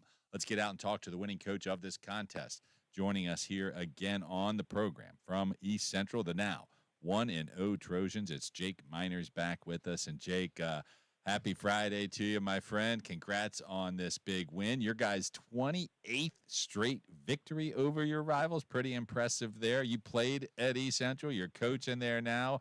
Man, what's it like getting a big dub over here against the rivals to start the year? Well, thank you guys for having me on. I love our high school football. And, you know, we're just coming into week one, we're going into a tough environment. Lawrenceburg's a really, really fun place to play, but it's a really tough place to play. And so we talked all off season about wanting to come out and play clean football, and I thought we were able to do that tonight. Our defense gave up one touchdown tonight. Second one happened on a kickoff return that we got to get cleaned up. But really, really great performance by our defense, and just a balanced attack by our offense. We're obviously led by our junior running back, Ryan Niggis, had a big night. Even though he's at the top of Lawrenceburg's scouting report, and he had a big night for us. We was really, really pleased with the passing game tonight. Nolan Maple was delivering it to a lot of different receivers. Our receivers were executing it, and our tight end, Trevor Perkins, also did a fabulous job. So our boys up front, you know, and we're able to open up some lanes for Ryan. So overall, I was just really pleased with the way that we came out, and we're able to execute, get a big victory, and start out week one. Noah Brown back in the lineup after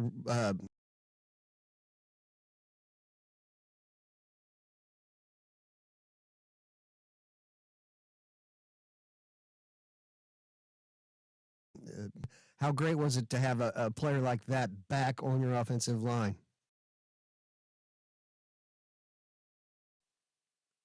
Just a breath of fresh air. You know, we saw what he could do. His freshman year when he started for us on the state championship run, and it was unfortunate that he missed all last season, but he's back for his junior season. He's healthy, and you know, it was some comfort level, you know, as a coach for him to be in the lineup because of what he can do up front, and he's such a weapon for us on the offensive line.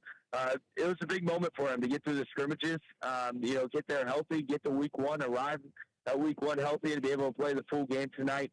And come out pretty healthy on the other end. So just extremely, extremely excited that it's like you know, you're kind of like making a trade, right? Or you sign a guy.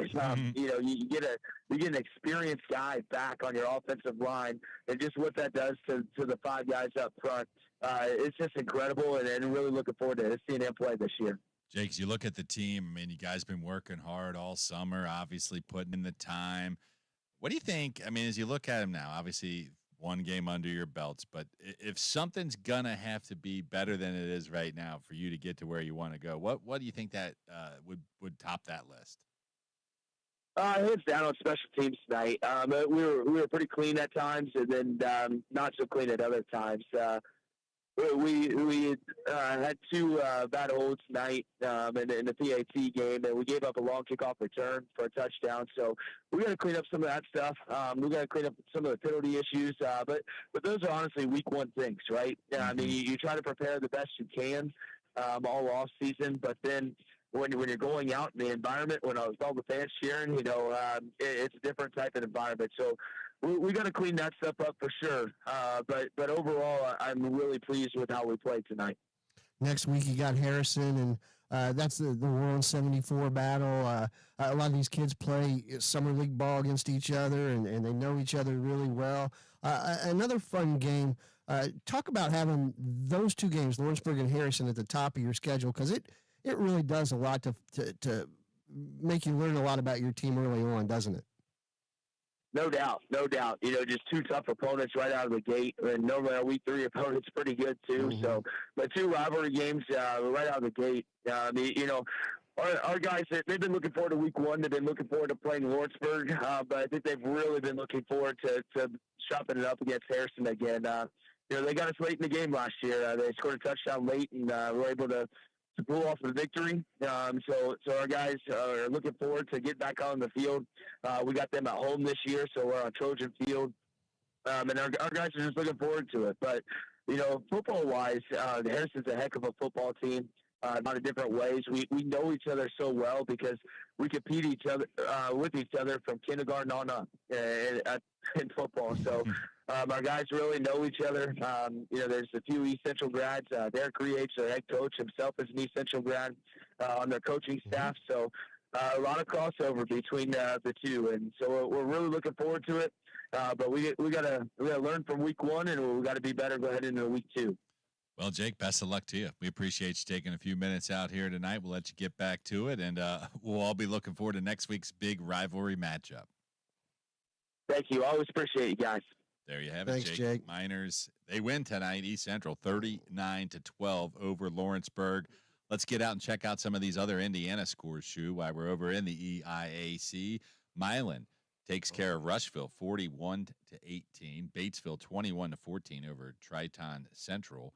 Switzerland County, 44-6 over Crawford County. Franklin County, they win by Newcastle by 2 touchdowns, 27-13 in that one. So pretty busy night there in Indiana. Outside of the 2, East Central Lawrenceburg, who's the other sleeper team to keep our eyes on? Yeah. I mean, West Gilman and Franklin, I think they went 7-4 last year. They lose Gilman's son.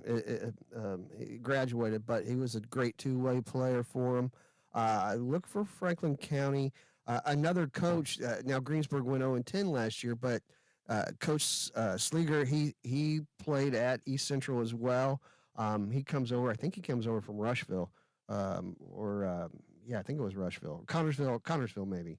But I look for them to be a little bit more improved. Batesville is always good. Evan Ellery does a great job over there. But I look at Franklin County. They played well the last couple of years. Can they take the next step up and play really well in that? I think it's the Legends, not the Legends, but the EIAC division that they're in. I think they could be a real factor. Something to keep our eyes on for sure. Let's go back to the Buckeye State. Hit that Underground Sports Shop scoreboard. TriStateFootball.com/scores. Your one-stop shop for all the scores you need for tonight's action. And Greg, in the CHL, CHCA defeats Fenwick 4-7. Chaminade Julienne gets beat badly by Amesburg 34-0, blanks them. Last night it was Alter 28-21 over Fairmont. Stebbins 36-8. They defeat Carroll. And Baden, the Rams, they knock off Hamilton. They do it 38-20. That's a pretty impressive victory for 2 ranked teams. And as always, here on the program, both Hamilton and Baden scores. Brought to you by AE Door and Window Company. AE Door and Window Company. They sell the best and service the rest. And our thanks to Bill and Adam Weber for their continued support of high school football tonight for all these many years. And Shu, Hamilton and Baden, we had them both up at Gold Star for our kickoff party up there in Hamilton. They were literally in there at the same time talking some smack a little bit. Well, we were trying to get them to talk smack. They weren't really talking smack, but either way, both teams got a lot of things to be excited about here tonight, but it was the Rams taking care of business in this one. Yeah, I mean, Hamilton went up in this game. I think it was 21-14 at halftime, and 10 unanswered points in the third quarter by Baden. 2 teams that are really matched up well in a city that deserves this game to be the opening game every year. I mean, these 2 teams are going to be something for the rest of this year. I think Hamilton's going to be really good on defense. They lost a lot of players on offense, and I think it's going to take a little while to gel there. Hopefully we'll catch up with the winning head coach from that contest, Nick Yorty, maybe. We've got a couple more coaches, hopefully, to track down, more scores to get to, and still our game balls to hand out. We're having plenty of fun. Stick around. We're here till 11 o'clock. It's high school football tonight, powered by TriStateFootball.com on ESPN 1530 and Fox Sports 1360. We've been doing our own thing for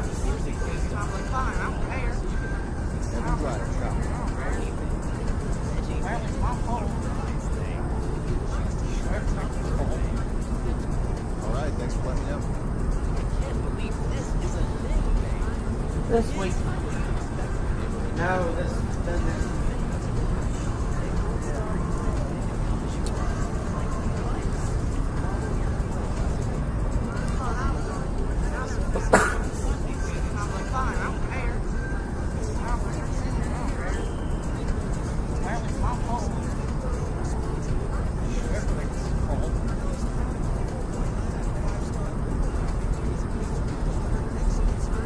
this week. No, this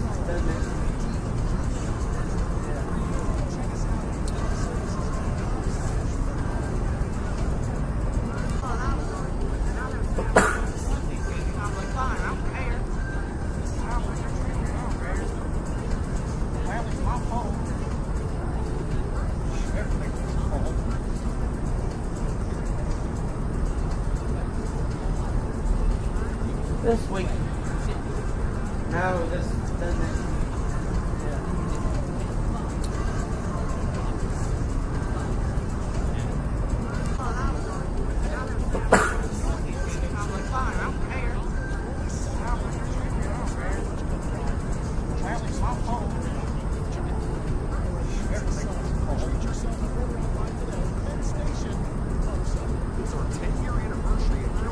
this week. No, this I'm having a little trouble reaching Coach Drive.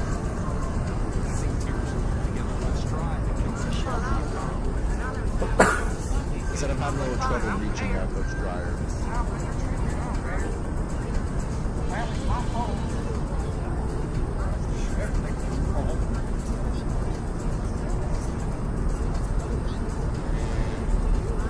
this week. No, this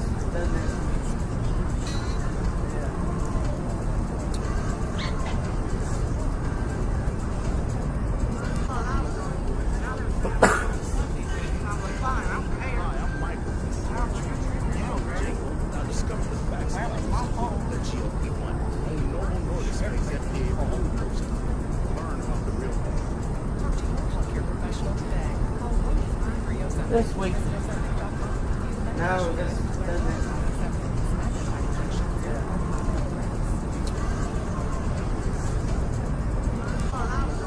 Yorgie's on the line.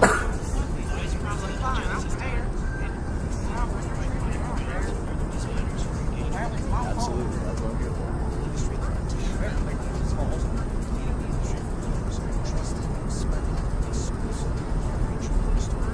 this week. No, this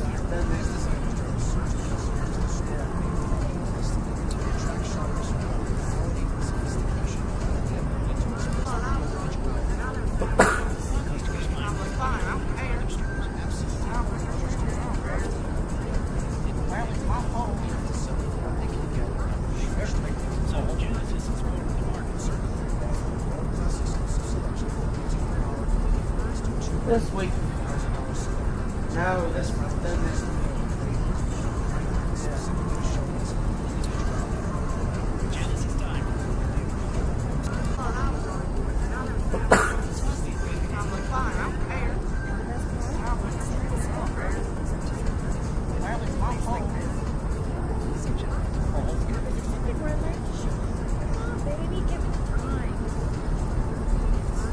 this week.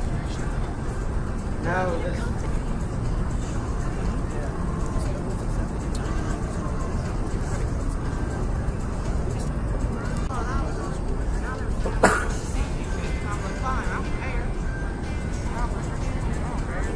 Haskins, Greg Shoemaker back with you here. High school football tonight, powered by TriStateFootball.com, Cincinnati's ESPN 1530, Fox Sports 1360.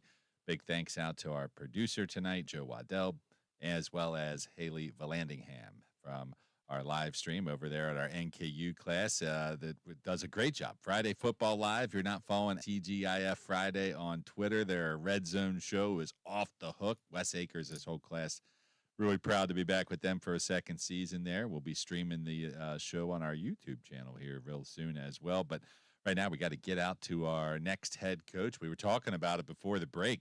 One of the bigger wins of the night, the Baden Rams taking care of business as they win with a big win versus Hamilton in a matchup of two top 25 ranked teams. Here to talk about it with us now, head coach Nick Yorty.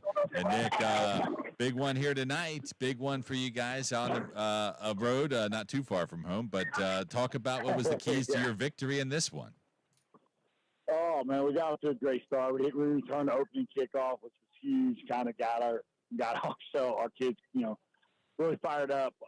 In the first quarter, though, we really struggled offensively. We were down at halftime, 14-10. But I think the key is that, a lot of these guys played last year, and, we were down 14-10 at half and just told them, hey, we're in a ball game here, guys. It's all right. We're one touchdown away from, getting in control here. And it just battled. I think the key was just some of these guys, now getting their heads down. It was going back and forth, and then once we just started getting some momentum, it just took off. We were rolling. Nick, you talk about this team, and this was a night when big plays happened. You talked about Brink, his 95-yard kickoff return. Then he has a 65-yard touchdown catch. You had four runs of over 30 yards tonight, including 2 by Chase Evan, I mean, my goodness. And then you got the 4 turnovers as well. So, I mean, it's got to be pretty good when you're a head coach and you see so many big plays and at times when you need them. Yeah, no doubt. And we had a lot of guys cramping up. We had some injuries. I mean, we were scrambling just to make sure we had 11 guys out there at times. So we had a lot of young guys. A lot of sophomores stepped up, guys that we planned on playing JV tomorrow, but they ain't going to be playing JV, I can tell you that. So, it's just battle, man. And it's just, what makes Baden so special, man. It's just they're tough kids, the resilience, and just, high-character kids, man. And I'm happy for them. I'm proud of them. Yeah, and, these kids work so hard. I mean, football never ends anymore, right? I mean, you just got to go year-round. I mean, what's it like finally for all you guys? All right, it's Friday night, it's games. Here we are, regular season, enough talking about it. Like, what's it like to get out there and hit somebody else? Oh, without a doubt. You can take your scrimmages, but then, you only go, 10 and 10 type plays, or you only play for 2 quarters. So, I mean, you're going into week 1 and you don't really know. And, you get out there when the lights are on, the clock's running, and the penalties matter, the penalties count. Yeah. And sorry, these guys are singing the fight song. We want to hear that fight song. Tell them to speak up. We'd love to get it on air. Tell them let them do the fight song for us. Yeah. Hey, the talk show wants to hear a fight song. Sing it good.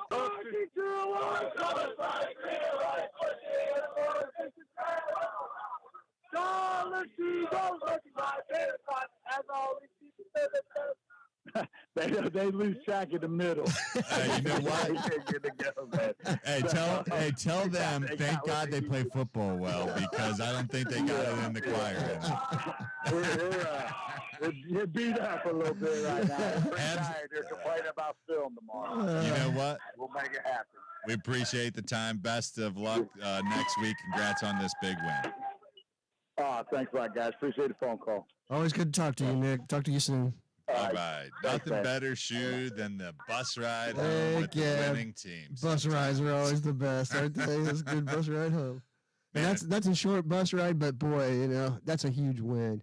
And I'm so glad, Dan, the whole history of Hamilton and Baden, their rivalry this is only the 8th game in the series. I think Baden now is up 5-3 in the series.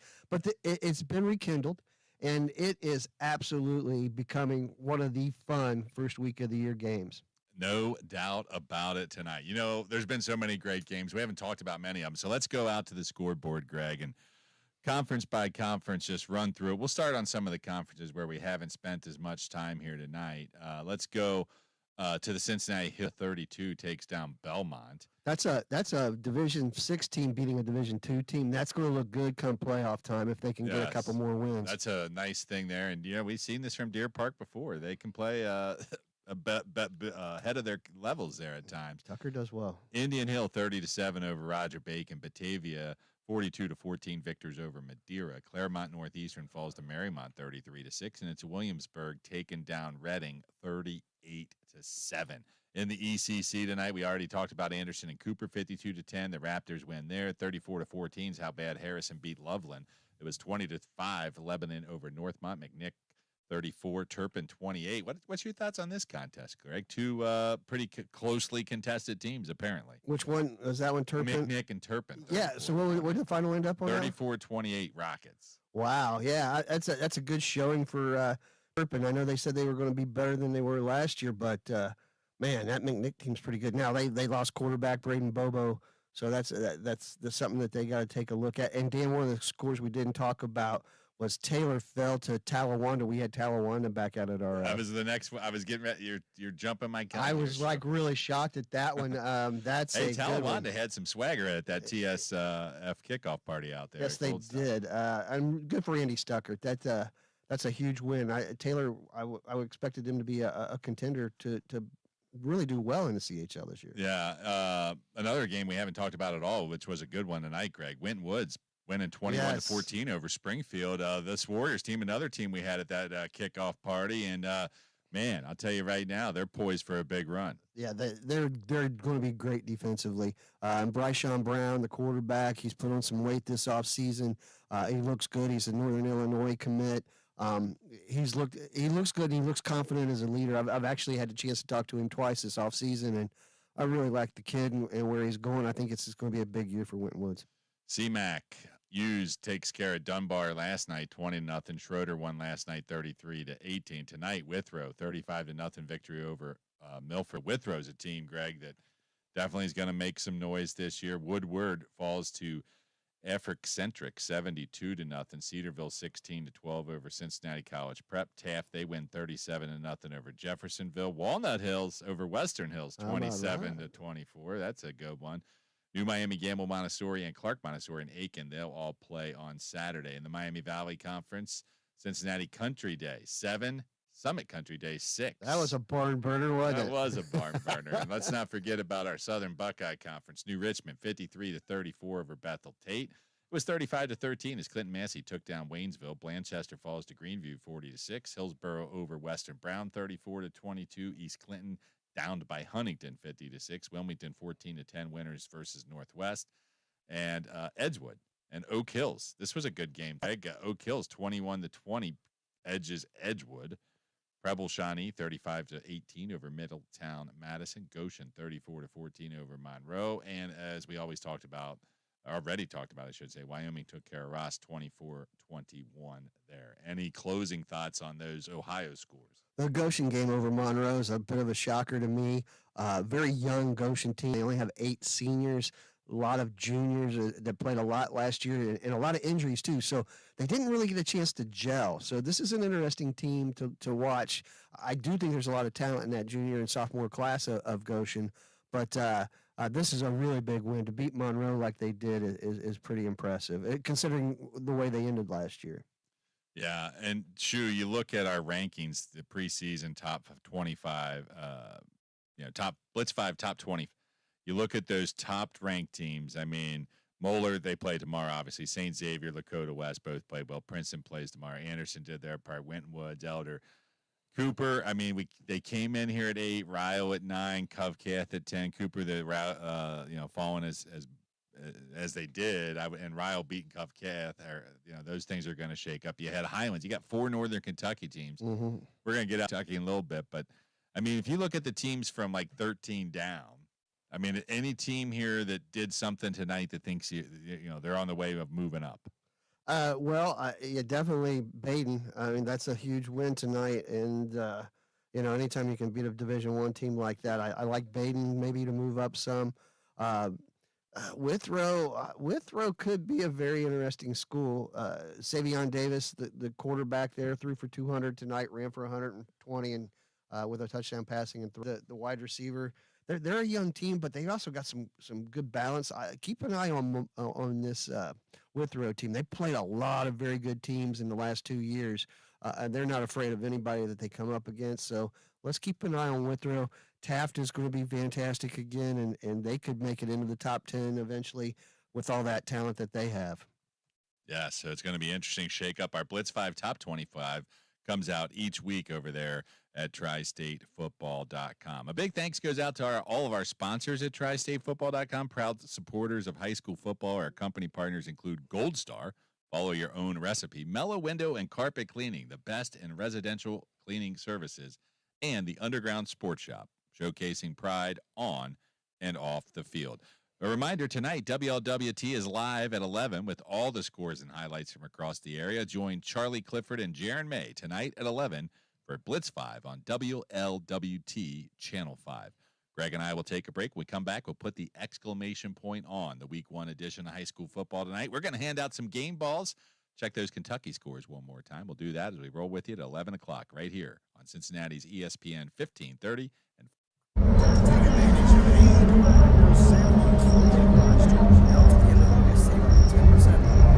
You guys want me to get anyone on here and use it? Take a look. 15% Summer Space Products. It's also a great time to upgrade your windows. Real sliders, even entry doors, all up to 15% off. Now to the end of August. Learn leadorsales.com. Yeah, I heard.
Segment of High School Football Tonight, powered by TriStateFootball.com. I'm Dan Klaskins, the publisher of TriStateFootball.com. He's Greg Shoemaker, the top high school football analyst, the Shuru, as we say. Woo-hoo. Yeah, you can get all his stuff over on TriStateFootball.com, where we have all the recaps. Big thanks out to all the coaches for checking in with us here tonight. It's always great coaches, and tonight we were able to talk to a handful of those winning coaches, including Jake Miners of East Central, Pat McLaughlin of LaSalle, Steve Specht of St. Xavier, Kyle Niederman of Lloyd, and just most recently, Nick Yorty of Baden. So we thank them for their time. And a big thanks to our producer, Joe Waddell, making his high school football tonight debut here, and our NKU friends over at Friday Football Live, TGIF Friday on X. Wes Akers, his whole class, including Haley Vallandingham, running some live streaming video for us here in studio tonight. Be sure to send us any nominations you have for our Mellow Window and Carpet Cleaning Players of the Week, as well as our Gold Star Team of the Week. You can do so by emailing staff@tristatefootball.com. We'll hand out some game balls here in a moment as well. And Shu, we talked about it at the beginning of it. For those just joining us, tonight kicked off our 20th season of coverage over at tristatefootball.com. And all through this weekend, we're running our TSF Turns 20 trivia game. You can get the link for it out on our social accounts, X and Facebook specifically. It's free to play. We're going to test your knowledge of our 20 years. For every correct answer, you get an entry to win free Conies for a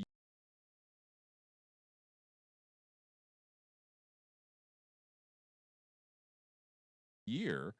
For our partners from Gold, entries must be 18 or older to participate. No purchase necessary. Check it out again at TS Football there on X, our Facebook page. Like us while you're at it. But Shu, before we get to the game balls, let's go back out to that Underground Sports Shop scoreboard and check things out in Kentucky, where last time we checked in, we didn't have all the finals necessarily, but many more trickling in since then. And the big one of the night was at 26-20, Ryle taking care of business in that one. Highlands, we talked about their 2 overtime thriller. They came out on top. It was an instant classic, to say the least. Highlands' Taden Lorenzen ran the ball around the right side for the walk-off conversion. Of course, we know that name and how much that's famous there with Highlands. What a night that was. Madison, tough 43-0 loss there. Madison Central, really good football team. Bishop Brossard takes care of Walton Verona 15-7 in a well-contested battle. Anderson took Count Cooper, as we talked about, 52-10. Simon Kenton doubles up Dixie Heights 20-10 there in Independence. Boone County 32-0. They defeated Holmes. Holy Cross 47-0 over St. Henry, playing in their first ever varsity football game in program history. Newport off to an outstanding start, 47-7 winners over Ludlow.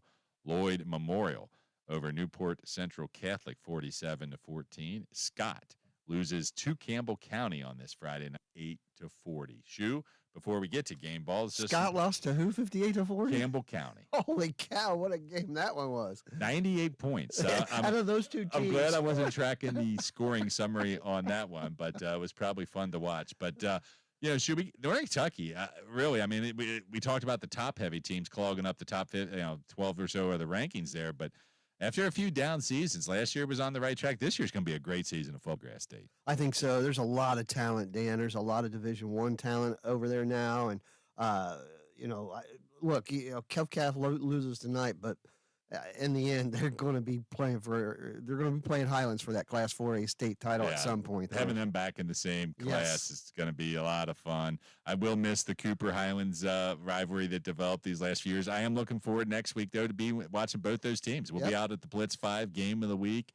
Week 2, we'll be out there and watch that game next week. We'll have Stephon Alvey making his high school football debut. But listen, we only got a few minutes left in the program.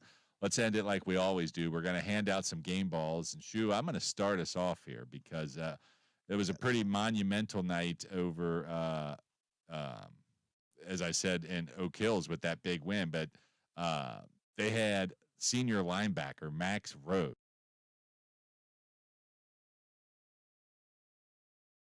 Let's give him our first game ball. He set a school program against Edgewood. He recorded his 323rd tackle of his career. That's a lot of tackles, dude. So a lot of tackles. He also had a 67-yard kickoff return. So good job, Max Rhodes. He's been a starter since he's a freshman. Well, some pretty bad teams early on, too. All right. So I'll go to you for a couple. Yeah, so Lakota East tonight, Dan, put up 564 yards of total offense against Centerville. JT Kitnahu, Niall Knutson, the sophomore, goes 22 for 29 for 290 yards and 3 touchdowns. And Ryder Hook, one of those touchdowns, he had 4 catches for 84 yards in the score there. and carried the ball 21 times for 289 yards and 2 scores. So a couple of big nights from some Lakota East Thunderhawks there. Yeah, I'm going to go back to Kentucky to that big game. And, I mean, Ryle coming up with the victory tonight. Jacob Savage, 82 yards on 12 carries. He had a 27-yard run, 2 touchdowns in this contest there. And, Greg, I mean, Cupcake, pretty good defense here, but Savage, obviously, that Raiders offense. I mean, he's just a two-way stud. I think, is he going to Indiana or Louisville? I think it's Indiana. 8 total tackles in the contest is 2, but a big night over there. Yeah, I think he's probably on course to break their school record for tackles by the time the end of the year is up. He's been a starter since he's a freshman, and he's just a great high school football player. Yeah. And let's see if we can find some more good scores and players here. Hats off to let's go to the LaSalle defense. Hats off to them for stopping Colerain tonight and shutting out the Colerain Cardinals. And a team, a LaSalle defense that lost a ton of players, including Brady O'Connor, the player of the year or co-player of the year on defense in the GCL South. For Kings, taking care of business for Sycamore. A lot of game balls to hand out here, but how about Grant Uri? Didn't do a lot of it. Only threw 11 times, 206 yards, 2 touchdowns, both of them going to Jackson Frisk. The Kings Knights off to a 1-0 start, Shoe. Yeah, how about that? And then North College Hill tonight got a huge win over St. Bernard Elmwood Place. St. Bernard Elmwood Place set a school record for wins last year, got 3 rounds deep into the playoffs. So a nice win to start the season for the North College Hill Trojans. Yeah, and, I mean, North College Hill especially definitely has always had some good big performances there. But, Greg, I got one more game ball here to hand out tonight, and it's going to go obviously to a game that was last night, actually. Schroeder and Norwood, while we're at it. This one was 33-13 in the contest. Schroeder came away with 4 turnovers. Their defense getting a game ball here.